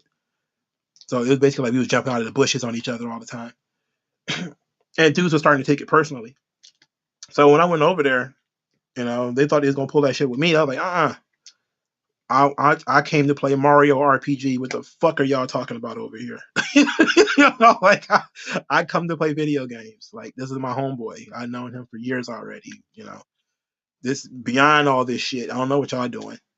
But that was like the only time, the closest thing to being involved with gangs is when dudes play wrestle too much and they didn't know how to turn the gimmick off. That was about it. Every other serious thing, hanging out in the hood with dudes with shotguns and all that kind of stuff, that was a completely different ball game. Um, there was no play to that, you know. So, but that was a different thing. But as far as gang banging and you can't go into certain neighborhoods, that was the closest thing. Is when we did shit like that. But it was stupid. It was a stupid thing that went too far, and I almost lost my friend over it too because it was like dudes was taking that shit personally. Because dudes was getting stomped out. Like nobody, I don't think anybody bled like bad, but there was some kids that was lumped up, shirts ripped, dirty. You know, somebody got their shoes taken and thrown in like a field or something like that. It was crazy. Again, but that's that mob mentality though. Like it's you and a bunch of other people and y'all playing. You think you playing, but now he's bruised up in the arm. He got to explain that shit to his mama. And everybody get in trouble. But that was the closest thing to it. It had to kill my monkey ass dog. I was a dumbass teenager. I can tell you that now. I was a stupid kid. It had killed me. Um. What question is this? I don't know. Will you ever stream video games on your channel? How come when women get? So okay. I guess it's two different questions. Will I ever stream video games? I guess eventually. If I ever get like a full video game set up with like a gaming chair and all that kind of stuff, I might, because I'm actually definitely considering getting back into video games. But it'll probably be retro games if anything. I don't think I want to play anything new. You know, it'll definitely be like some PlayStation and some Nintendo 64 kind of shit. Me catching up on like Metal Gear and Zelda that I didn't get to play. That might be the best I could do in terms of like video game streaming. Um, His next question: how come when women get offended, they are allowed to hit men or people in general? Why is that behavior encouraged by society? Well, part of it is because women are seen as the weaker sex because they have weaker upper bodies. So it almost seems like you're not in any real danger if a girl hits you, which is 100% untrue. Especially since a lot of these chicks are booger wolves now. A lot of them are big girls. Like the size of girls like doubled or tripled because I almost never saw a fat girl when I was a kid. Now I see nothing but fat bitches. When I was a youngin, it was rare that you saw a fat girl. I'm talking like a really fat girl. It was very rare. But now they're all over the place. You see fat teenage girls all the time. But it's just a behavior that people are led to believe that if you're a man, you can take it.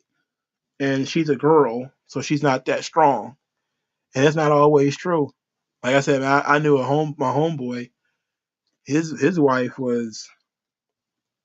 she was a monster, bro. Like, she's a motherfucker.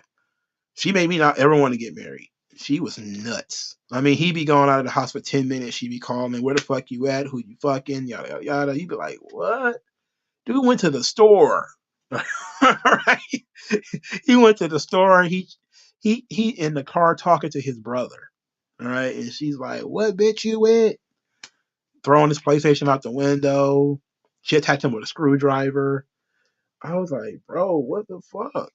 Like, but it's that it's that society thing. People think women aren't violent.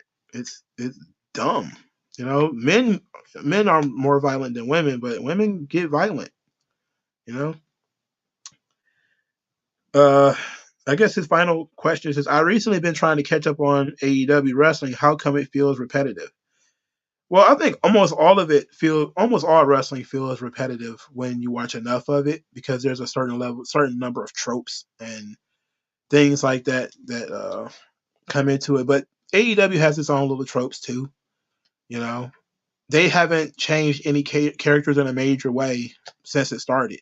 So that partly why I feel so repetitive.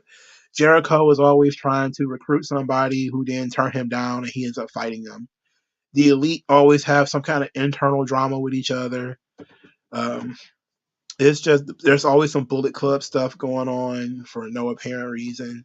Orange Cassidy's been the same character for 3 years. MJF is always doing the same thing. He's forcing the guys to wrestle a bunch of other people before they get to wrestle him. There's some tropes there, and they happen quite often, at least once a year. But if you watch enough of this stuff, you'll get it. But it's the same thing if you read enough of one author, you'll understand that one author has a lot of things that they play with. They'll have all kinds of inside jokes or whatever that they like to play with. And it takes you to dig into it though before you get there. Like Alan Moore. Like if you read enough Alan Moore comics, you'll realize that rape pops up eventually. It does. It just pops up eventually. Frank Miller, the femme fatale. He loves the femme fatale. He turned Wonder Woman into a femme fatale or Elektra or something like that. Like these things pop up when you create enough content. You fall back on the oldies but goodies. So ideas that popped before, you just want to stick with it and run with it because it works. And so Tony Khan has been in charge of AEW for 3 years, almost four. There's certain storylines that work, and so he's gonna keep running with those storylines because they work. Vince used to do the same thing, and Vince used to get blamed for the same thing. So we're nearing the end. So back into the comment section, which seems like it'll be the last couple of statements. Vegeta Lover 92. Some of the nicest dogs I've ever met were pit bulls. I've had one get close to biting once, but he came in our yard as a stranger and got too close to him. Yeah. I am in favor. I do think that you can train the dog to be less violent, but its violent nature is still there. I definitely think that most dogs should probably have a muzzle on them, especially when children are around. It should have a muzzle, or the child, because you can't really control. Like a baby is going to go where he goes. He don't want to wander around, want to explore, and you either put a leash on the baby or you put a leash on the dog. I would say put a leash on the dog. So, Top Dog, what storyline do you think was worse, Beaver cleavage or Mae Young giving birth to a hand? Both of those storylines were going nowhere fast. Like, what was the end game for Beaver cleavage? He's gonna have sex with his mom. How is that storyline going to end? Mae Young giving birth to a hand was the end of a storyline, but it was a gross, disgusting storyline from the beginning. So, if you're asking me which one is worse, I would probably say Beaver cleavage because I don't even know where that goes. Like, how do you even end that? James Earl Cash. In your opinion, should Nancy Benoit be put into the WWE Hall of Fame? She did have a career in wrestling prior to marrying Chris and had a good run in ECW. If it were possible to put woman into the WWE Hall of Fame without mentioning Chris at all, yes. Do WWE want the public relations disaster of having the Benoit name attached to WWE? Probably not.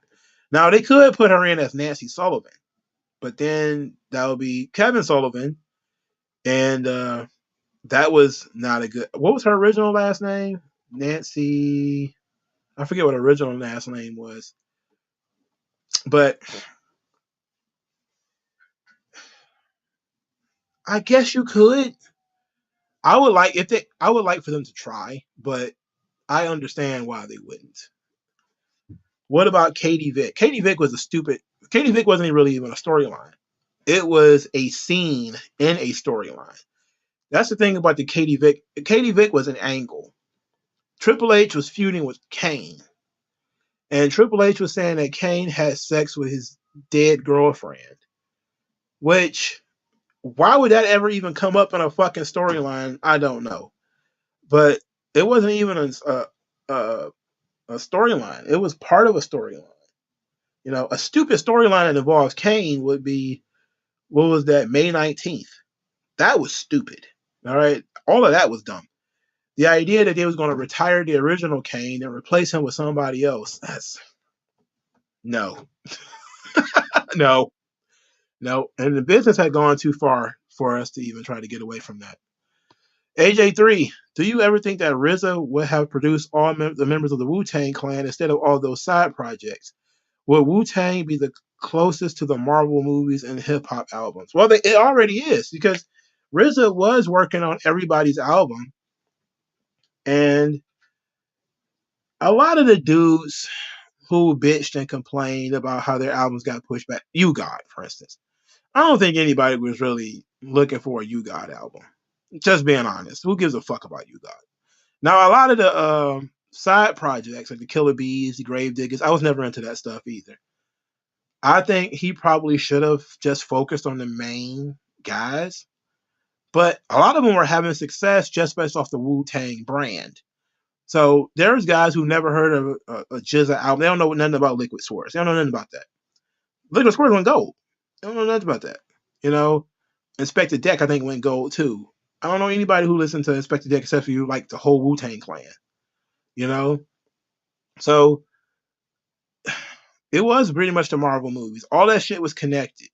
You know, there was a time when I was like younger and didn't know a lot about the Wu-Tang Clan where you could have put on random Wu-Tang song. I wouldn't have known where it came from because it almost always sounded the same and all of it had the same feel. I wouldn't have been able to tell you what song this shit came from. You know, I just knew whether Ghostface was in it or not. I just knew whether Ghostface or Raekwon was in it or not. You know, that was about it. That's all I cared about, really. If Meth, Ghost, and Ray was in it, I was good. You know, I was good with it. Thumbs up. You know, I didn't give a fuck if it was the Killer Bees. I don't care what it is. But a lot of that stuff, man, it's not really.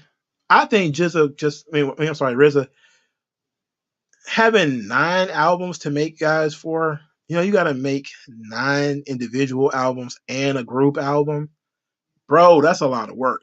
That's a lot of work. He was doing more work than Dr. Dre. Now, it should go without saying, and I'm gonna say it, and a lot of people gonna get mad.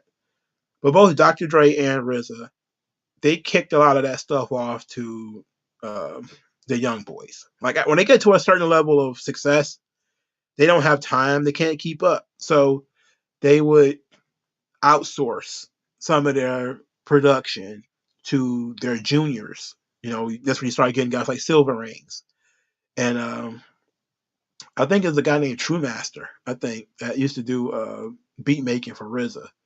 And you still start, you know, and then you start hearing about Scott Storch doing stuff for Dr. Dre and DJ Quick doing stuff for Dr. Dre. And you're like, oh, okay.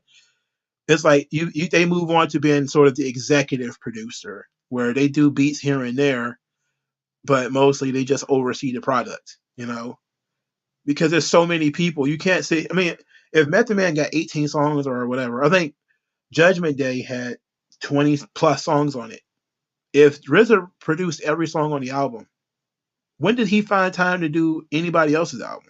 You know, like that project is a son bitch. And then Method Man is a multi platinum, so he's a priority. All right, he's a priority over some other guys out there. So you gotta, even though that second album was not completely produced by RZA, by the way, you could definitely tell True Master and all those guys are on it. But I think RZA did the first few albums totally. Into the 36 Chambers, Purple Tape, the Meth first album, GZA's Liquid Swords.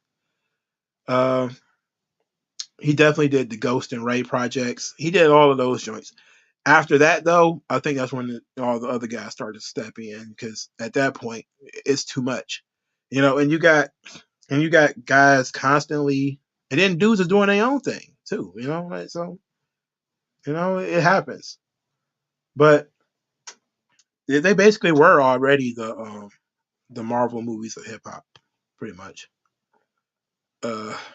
Keith Lee, L.A. Confidential, A Beautiful Mind, The Man with the Iron Fist, Man of Steel, or some Russell's. Well, he played a bit part in The Man with the Iron Fist. He was in that movie, but I don't know if he was like a star. Now, A Beautiful Mind was great. Man with the Iron Fist is a bad movie, but it's fun. All right, it's a fun bad movie because RZA is the main actor in that movie, and he's the shits. Okay, he's the shits. But the movie is fun. It's one of those movies like Last Dragon, where it's bad but it's good at the same time. Like I like watching it, but it sucks. But yeah, Russell Crowe technically is in that movie. But it's is it really like a big movie? I haven't seen L.A. Confidential in a long time, but A Beautiful Mind was excellent. It was a great movie. So, PlayStation is the one where Digimon World was made. Oh, okay, all right. What are your 5 worst East Coast rappers of all time? Oh my goodness. Oh, that's a good question. A lot of my It's hard because a lot of the dudes will probably be modern. It'd probably be like a lot of the modern New York dudes. So it wouldn't even be fair. I'm trying to think of some older ones, but it'd probably be like a Mano and dudes like that. French Montana. And I like a French Montana song here and there, and he picks good beats, but that's about it. French Montana fucking sucks. And I really kind of fell off when he started taking over. It's like, okay, everybody likes Harry Fraud. Okay, we get it. All right, everybody likes Harry Fraud. Let's put Harry Fraud with somebody who matters. Oh, he's doing songs with Currency. Thank you. And I don't have to listen to fucking French Montana. But it'd be somebody like that. It'd be like Mano and those kind of guys. But like from the '90s era, which is kind of like more my thing, a lot of it was like these boring uh god body dudes, like the Wu-Tang knockoff dudes and stuff like that. I hate them shits. It's hard for me to pick one off the top of my head because a lot of them I don't really listen to, so I don't know them that well. Like only like the cream of the crop jump out of my in my head, but nobody was especially bad that was from New York. Like nobody was like Silk the Shocker, like that was so terrible that I wonder if people actually listening to this. Like Silk the Shocker is so ungodly bad that I just sit back and be like, yo, it's a rib that this dude is selling records. It's a rib. All right. How anybody can buy this album is beyond me. And the crazy thing is, people who own the album, bought the album, would say it was garbage, but they just listened to it because it was part of that No Limit era. And I'll just be like, yo, I don't get it. I still don't get No Limit. And I tried, bro. I tried listening to No Limit. I don't get it. I don't get it. I hate No Limit. I hate all of it. Except Mystical. And he's a rapist. So I by definition, I can't fuck with it. You know? And I still don't say his albums are garbage. It's just the nigga's a rapist, so I don't play his music. But serial rapist, not even like an accused rapist. I'm talking like serial rapist. But but yeah, there was nobody from the East Coast that jumps out at me that was that bad. Tony Yayo was whack too. Um, I was saying Tony Yayo was whack during the G Unit era. Even when he was a feature artist, I was like, yo, this dude was trash. But people kept trying to push Tony Yayo on me. I'm like, nah, I'm good. I'm good on Tony Yayo. The nigga's whack. Um, but New York didn't really let whack dudes get out a lot. Sometimes here and there you get a whack New York rapper, but for the most part, they were not putting out like below average New York rappers. Most of them were at least decent. Like a Black Rob. I was never really that impressed with Black Rob, but he was okay. Same thing with Craig Mack. I wasn't over the moon about him, but they were all right. Shine, Shine. I like Bad Boys. I like Bonnie and Clyde. What was that Bonnie and Clyde 02 or Bonnie Clyde 01 or something like that? I like that song. I like a couple of songs he made. You know, so it was hard for me to pick like a whack New York rapper. But that doesn't mean they were all great. The Source used to be legitimate. It did. And the Source bias is what created Murder Dog and Ozone and shit Double XL. People started getting really mad at the Source. They started getting really mad at the Source. Um, I hated JBL as a kid. I grew to appreciate him. I liked JBL immediately.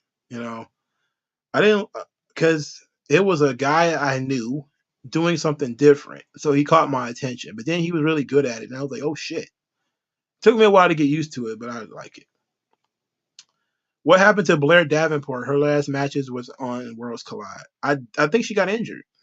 You know, unless she's one of those people that they just sent home. Because I know she had an issue. She's one of those European wrestlers, so maybe there's a visa issue. A lot of those people are just trickling in a little at a time here and there. But I thought she would have been at the top of the women's division by now. I don't understand what happened to her either, to be quite honest. Um, what else we got before we hang it up? Bonnie and Shine. There we go. Elizabeth Nancy Toffoloni. Yeah, there we go. So they could definitely put her in the Hall of Fame as Nancy Toffoloni, and not mention Chris Benoit at all, and have her sister. But then, they have to say that her they wouldn't be able to have to talk about her dying. You can't talk about her death. You can't talk about why she's not there. I don't know. Tasha Steele sucks. She might be worse than Indy Hartwell. Tasha Steele is cringe for sure. I don't know how she's going to work out as a babyface. I'm pretty sure you're watching Impact right now. She's so damn small too. She's very small. Um, I hate that Powerhouse Hobbs has 3 managers and still lose to Wardlow. He got 3 managers and 2 henchmen and still got chased away. That's crazy. What did you think? See, oh baby, let's talk about it. Let's talk about the Mercedes Moné promo segment. That I was going to do a video on this, so thank you. I'm going to talk about it right here. We're not going to do a video on it. As a matter of fact, I'm about to put this in the chat so I can remember later to talk about this. Okay, because this is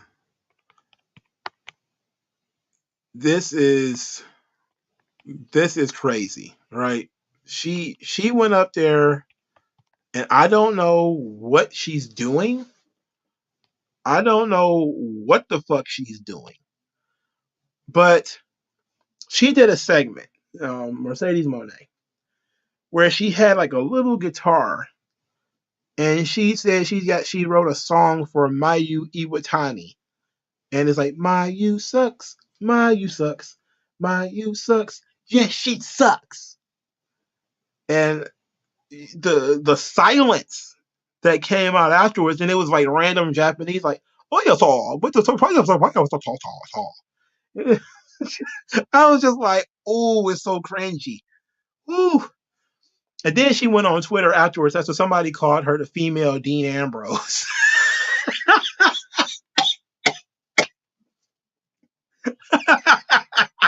She got called the female Dean Ambrose. Caught feelings, and then said she was more like the female Rock.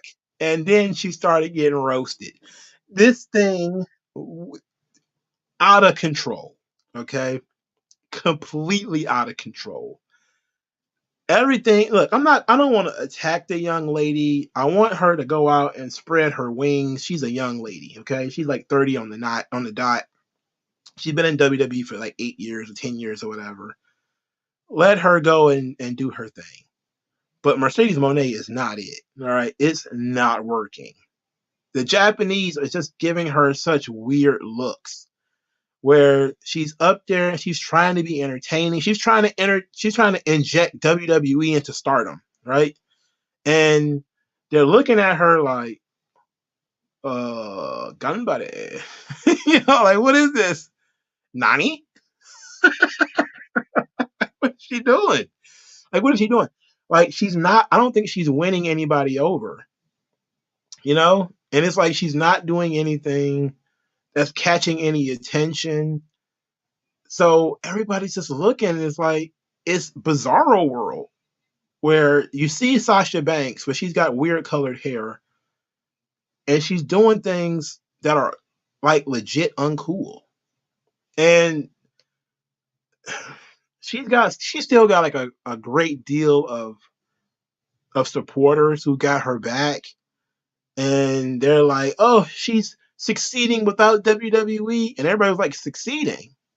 This little song thing she did got no reaction, not even from her opponent.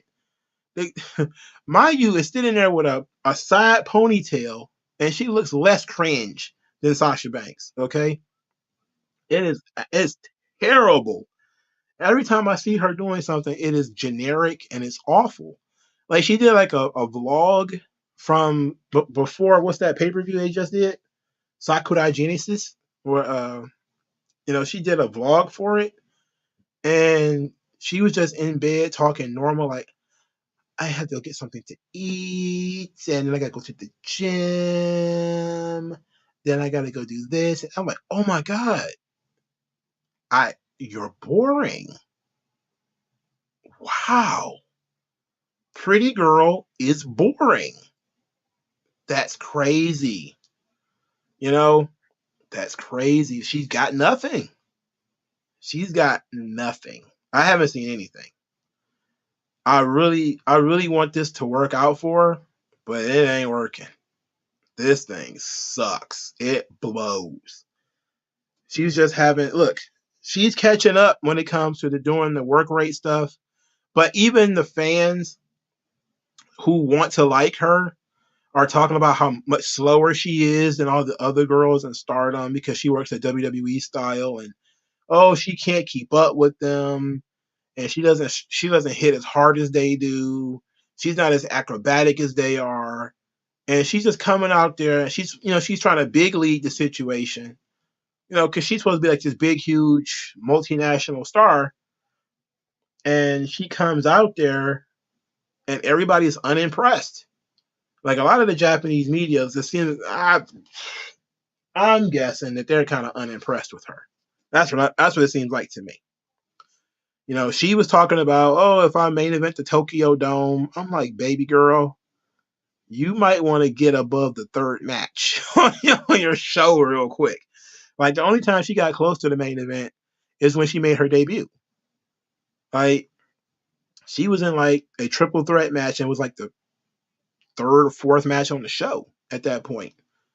And then all the dirt sheet guys talked about how great it was, but they also critiqued her, talked about how, she was slower than everybody else and she can't work how they work and all that stuff. And not realizing that the way that the Japanese girls do it probably isn't the best way because they work too fast and they throw 1,000 things at you, That's why I get so bored with like Japanese female wrestling. It's very boring. They throw like 100 things at you, and the match is still 25 minutes.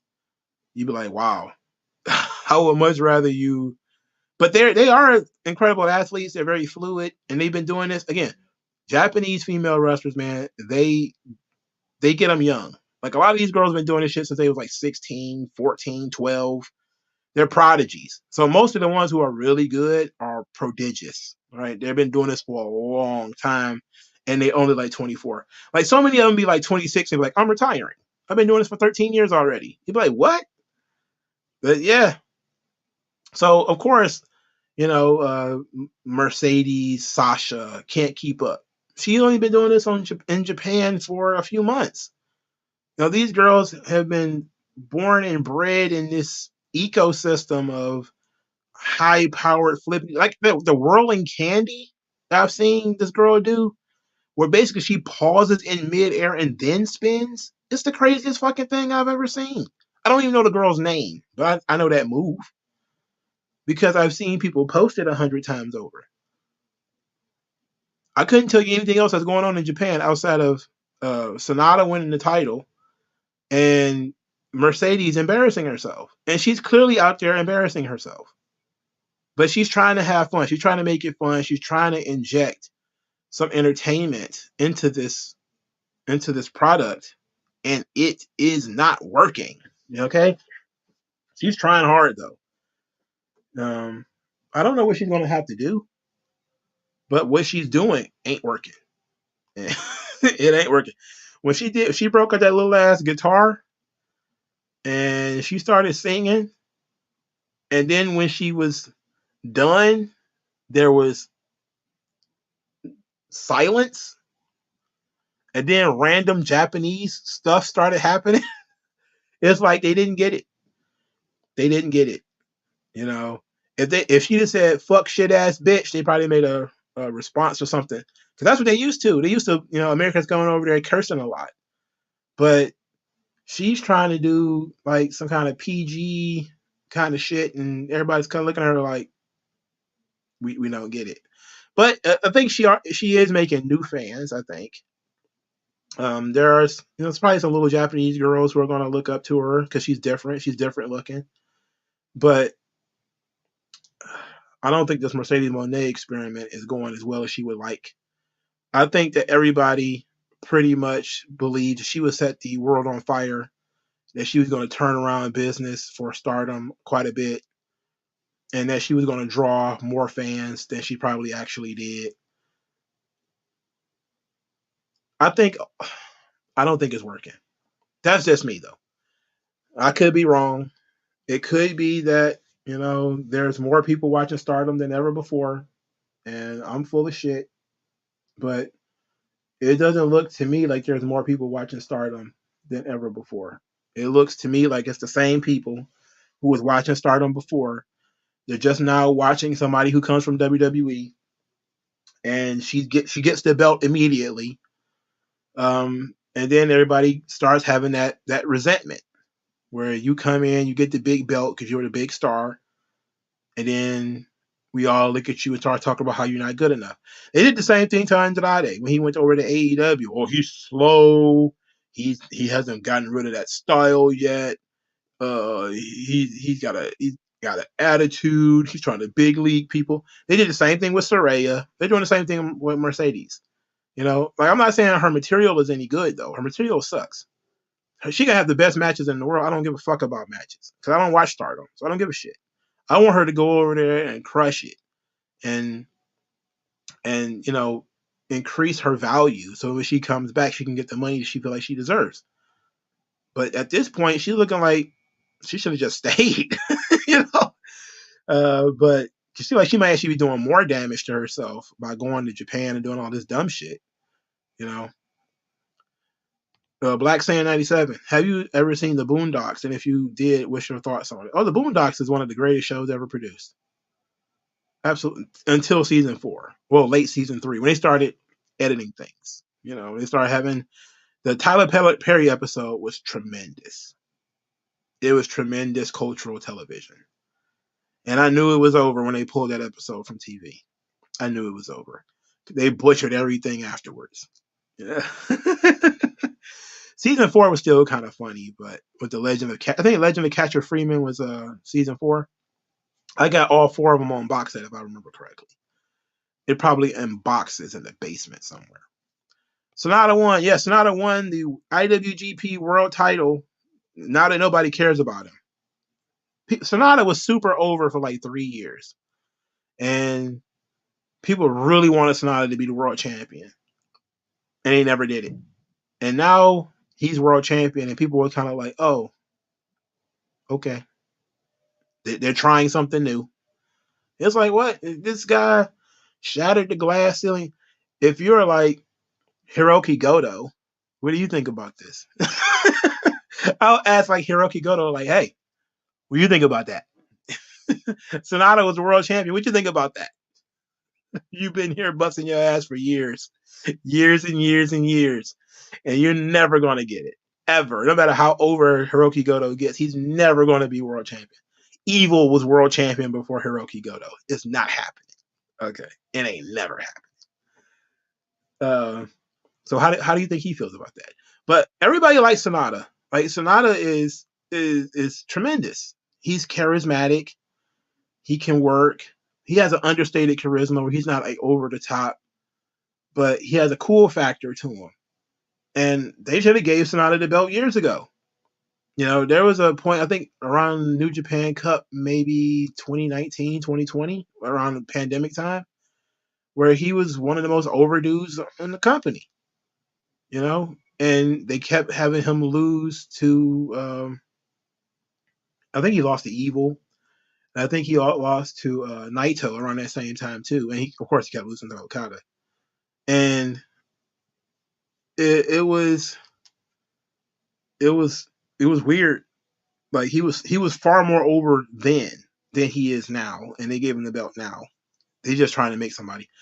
Kota Ibushi left, so they're trying to make a new star. They're doing the same thing with this David Finlay thing because Jay White left. So now they're like, okay, can we make a new star out of David Finlay? The answer is probably no. All right. It's a law of diminishing returns. Finn Balor became a huge star. Prince Devitt, he left. AJ Styles came in, took him to the next level because AJ Styles is a legit main eventer, legit main event pay-per-views and stuff, and he did a really good job. He left. Kenny Omega came in. Kenny Omega reinvented things. Everything was great with Kenny Omega. He left. They decided, okay, we're gonna rush Jay White to the top, and then they did that, and then Jay White started to peter out. Then they tried to rush Will Ospreay. That didn't work. Will Ospreay's body didn't hold up. Now he's pretty much out of the picture. Jay White is gone. They need a white boy. So here's David Finlay. And they need a top white boy. So David Finlay is going to be their top white boy. I don't think it's going to work. But Sonata is tremendous. And he should have been world champion a long time ago. I think it's too late, to be quite honest. Okada tried to make him, I think, but they should have built it up a little bit more. Instead of giving him an immediate title match, they probably should have saved it and to one of their bigger shows. Passing the belt on like Sakura Genesis is like, come on. You couldn't wait. You couldn't wait to a bigger show. I'm not talking about Wrestle Kingdom. I'm talking about another big show. They got a big show between Wrestle Kingdoms. And that's not the G1 Climax. I forget what it's called. Okada and Kenny Omega had a really good match at that show. I'm pretty sure somebody knows who that is. But they had another big show between the two of those shows that they could have did it at.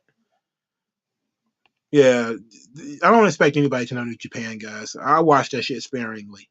I watch it sometimes, but not all the time. Black Saiyan 97. They supposed to bring back. They said that 2 or 3 years ago. John Witherspoon was alive when he was talking about bringing back the Boondocks. They never did it. I tell you what I did do though. I went and bought a collection of the newspaper strips. It was in a bookstore that I frequent here, and I finally came across a collection of the comic strips. And it was pretty damn good, and I got that joint. So they still write the comic strips if I remember correctly too. You sound like Cody with Sonata getting or Goto. Look, Goto is worse than possible. Goto is like Dolph Ziggler at this point. Like no, well, that's not even fair because Dolph Ziggler actually became world champion. Goto is it's hard to explain it, but he is like the permanent. He's right there, main event guy, and New Japan just keeps skipping over him. Like he at one point, Hiroki Goto was like one of the top baby faces in the entire company. He was not going to get that title. He never got it. Never got it. He was one of the most over guys in the company. They gave him the Intercontinental belt for it. That was it. That was probably the highest he's ever been.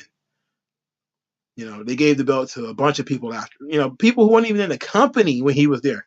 Shingo Takagi, Kota Ibushi, Nasanada. It's like, if you're Goto, man, I think Goto's a dojo boy too, isn't he? The rest of them aren't. Like Sonata isn't. Um, Shingo isn't. Kota Ibushi isn't. So Goto is a dojo boy. Been working there since he was a kid. Got super over and just is stuck in neutral. It has been stuck in neutral for like 10 years. It's terrible. It's awful, bro. Uh, it's oval. It's bad. it's a bad situation for that guy, man. He near the end of his career too, so it's really bad. He went in like he was like a tag team champion or some shit recently. It's never going to happen for him. They're not even teasing it anymore now. Like they used to actually tease it before. They're not even teasing it now. So it's you can forget it. He's done. That guy's done. If anybody's done, he's done. But he ain't gonna leave. So so it's what it is. He's gonna stay there. He should have left a long time ago, man. Should have went to All Japan or something like that and came back. They probably would have had more respect for him if he'd have left. That's what I mean by he's kind of like Dolph Ziggler. He probably should have left. But he's a team player and all that jazz. Like they literally brought in like Shingo Takagi and put him over, like Goto. Okay, I love Shingo, so it was great. Now Sonata got it. I'm like, wow, that's crazy. When Evil got it, Goto should have been like, you know what, bro? Come on, man. Y'all just fucking with me now. You just fucking with me now. When Evil was walking around with that joint and everybody's mad, I loved Evil as the champion. I thought it was great. It was a great storyline that built into it. I didn't like the way they ended it, but it was great. But at that point, Goto should have been like, "What the fuck? What did I do wrong, man? Like Evil, who was like legit one of the worst wrestlers on the on the roster. It's like putting the belt on Taichi. Like it's 100% gimmick. That's it. That's all it was gimmick. But it was enough. You know, he started selling merchandise, so they was like, he's a champion. Fuck it. And it is what it is. Nobody buys Goto merchandise. Like, oh, that's fucked up. Rocco Sandwiches. Do you think Bayley is leaving? No. No, she's not going anywhere. I think she probably just got frustrated because they're trying to break up Damage Control, and um, she really put her heart and soul into Damage Control, and she's probably about to lose control of it. So she's probably just frustrated. But it's not working. You know, maybe she feels like they don't get enough time or whatever. But Damage Control is not working. You know.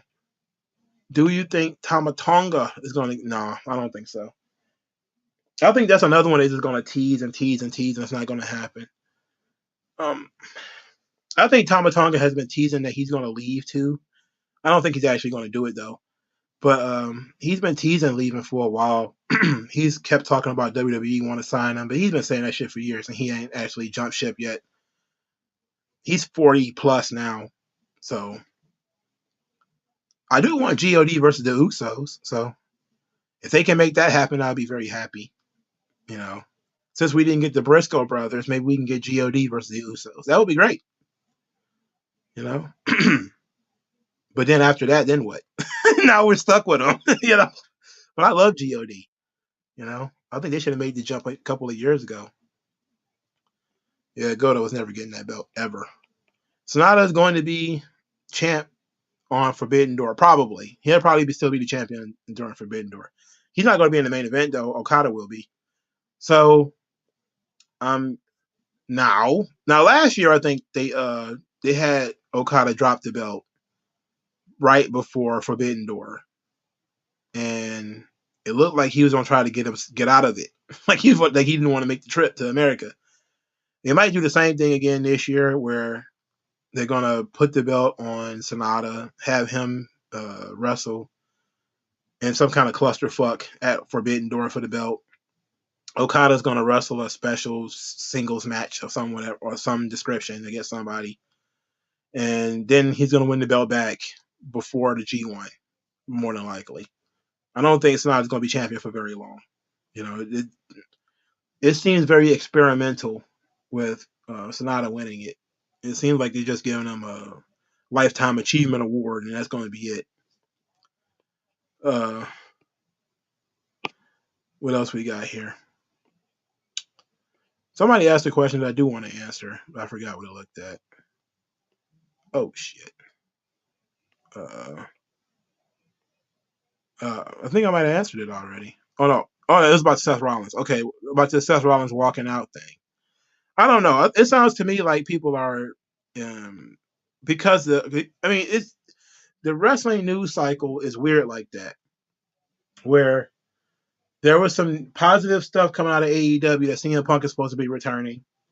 So there's got to be something negative about WWE. So now Seth Rollins walked out. And you're looking like, what? Okay. There was some nonsense that took place the week prior where his segment got cut while he was in the ring. Now, most people are like, oh, it was Vince. Instead of asking the question, is it possible that people went over their time, which happens a lot? You know, and I'm guessing that was likely the issue is sometimes the top guys take too much time. They stand there and let the crowd react, you know, acknowledge me. They take 10 minutes on their entrance, and then, you know, it cuts into your time because your stuff comes in later and it's not as important. You know, that can be frustrating. That can be angry. That can make you angry. But I don't know about Seth Rollins. He's storming out. It's like, I don't know. Does that sound like something Seth Rollins would do? It doesn't. Not to me. You know? So I take it with a grain of salt unless somebody says something. But that seems like one of those things where when Bayley continues to make fun of her crying on the floor for WrestleMania, she continues to make fun of that. So that seems like it's one of those things where he's going to continue to make fun of it or bring it up. But I don't think that's something that Seth Rollins actually did. I don't believe it. What else we got here? Do you want CM Punk to come back? I want them to stop talking about it. So I either want them to shit or get off the pot. Either bring him back or stop talking about it. But I can tell you this. Bringing him back is only going to help business slightly. I think there's still going to be a lot of bads.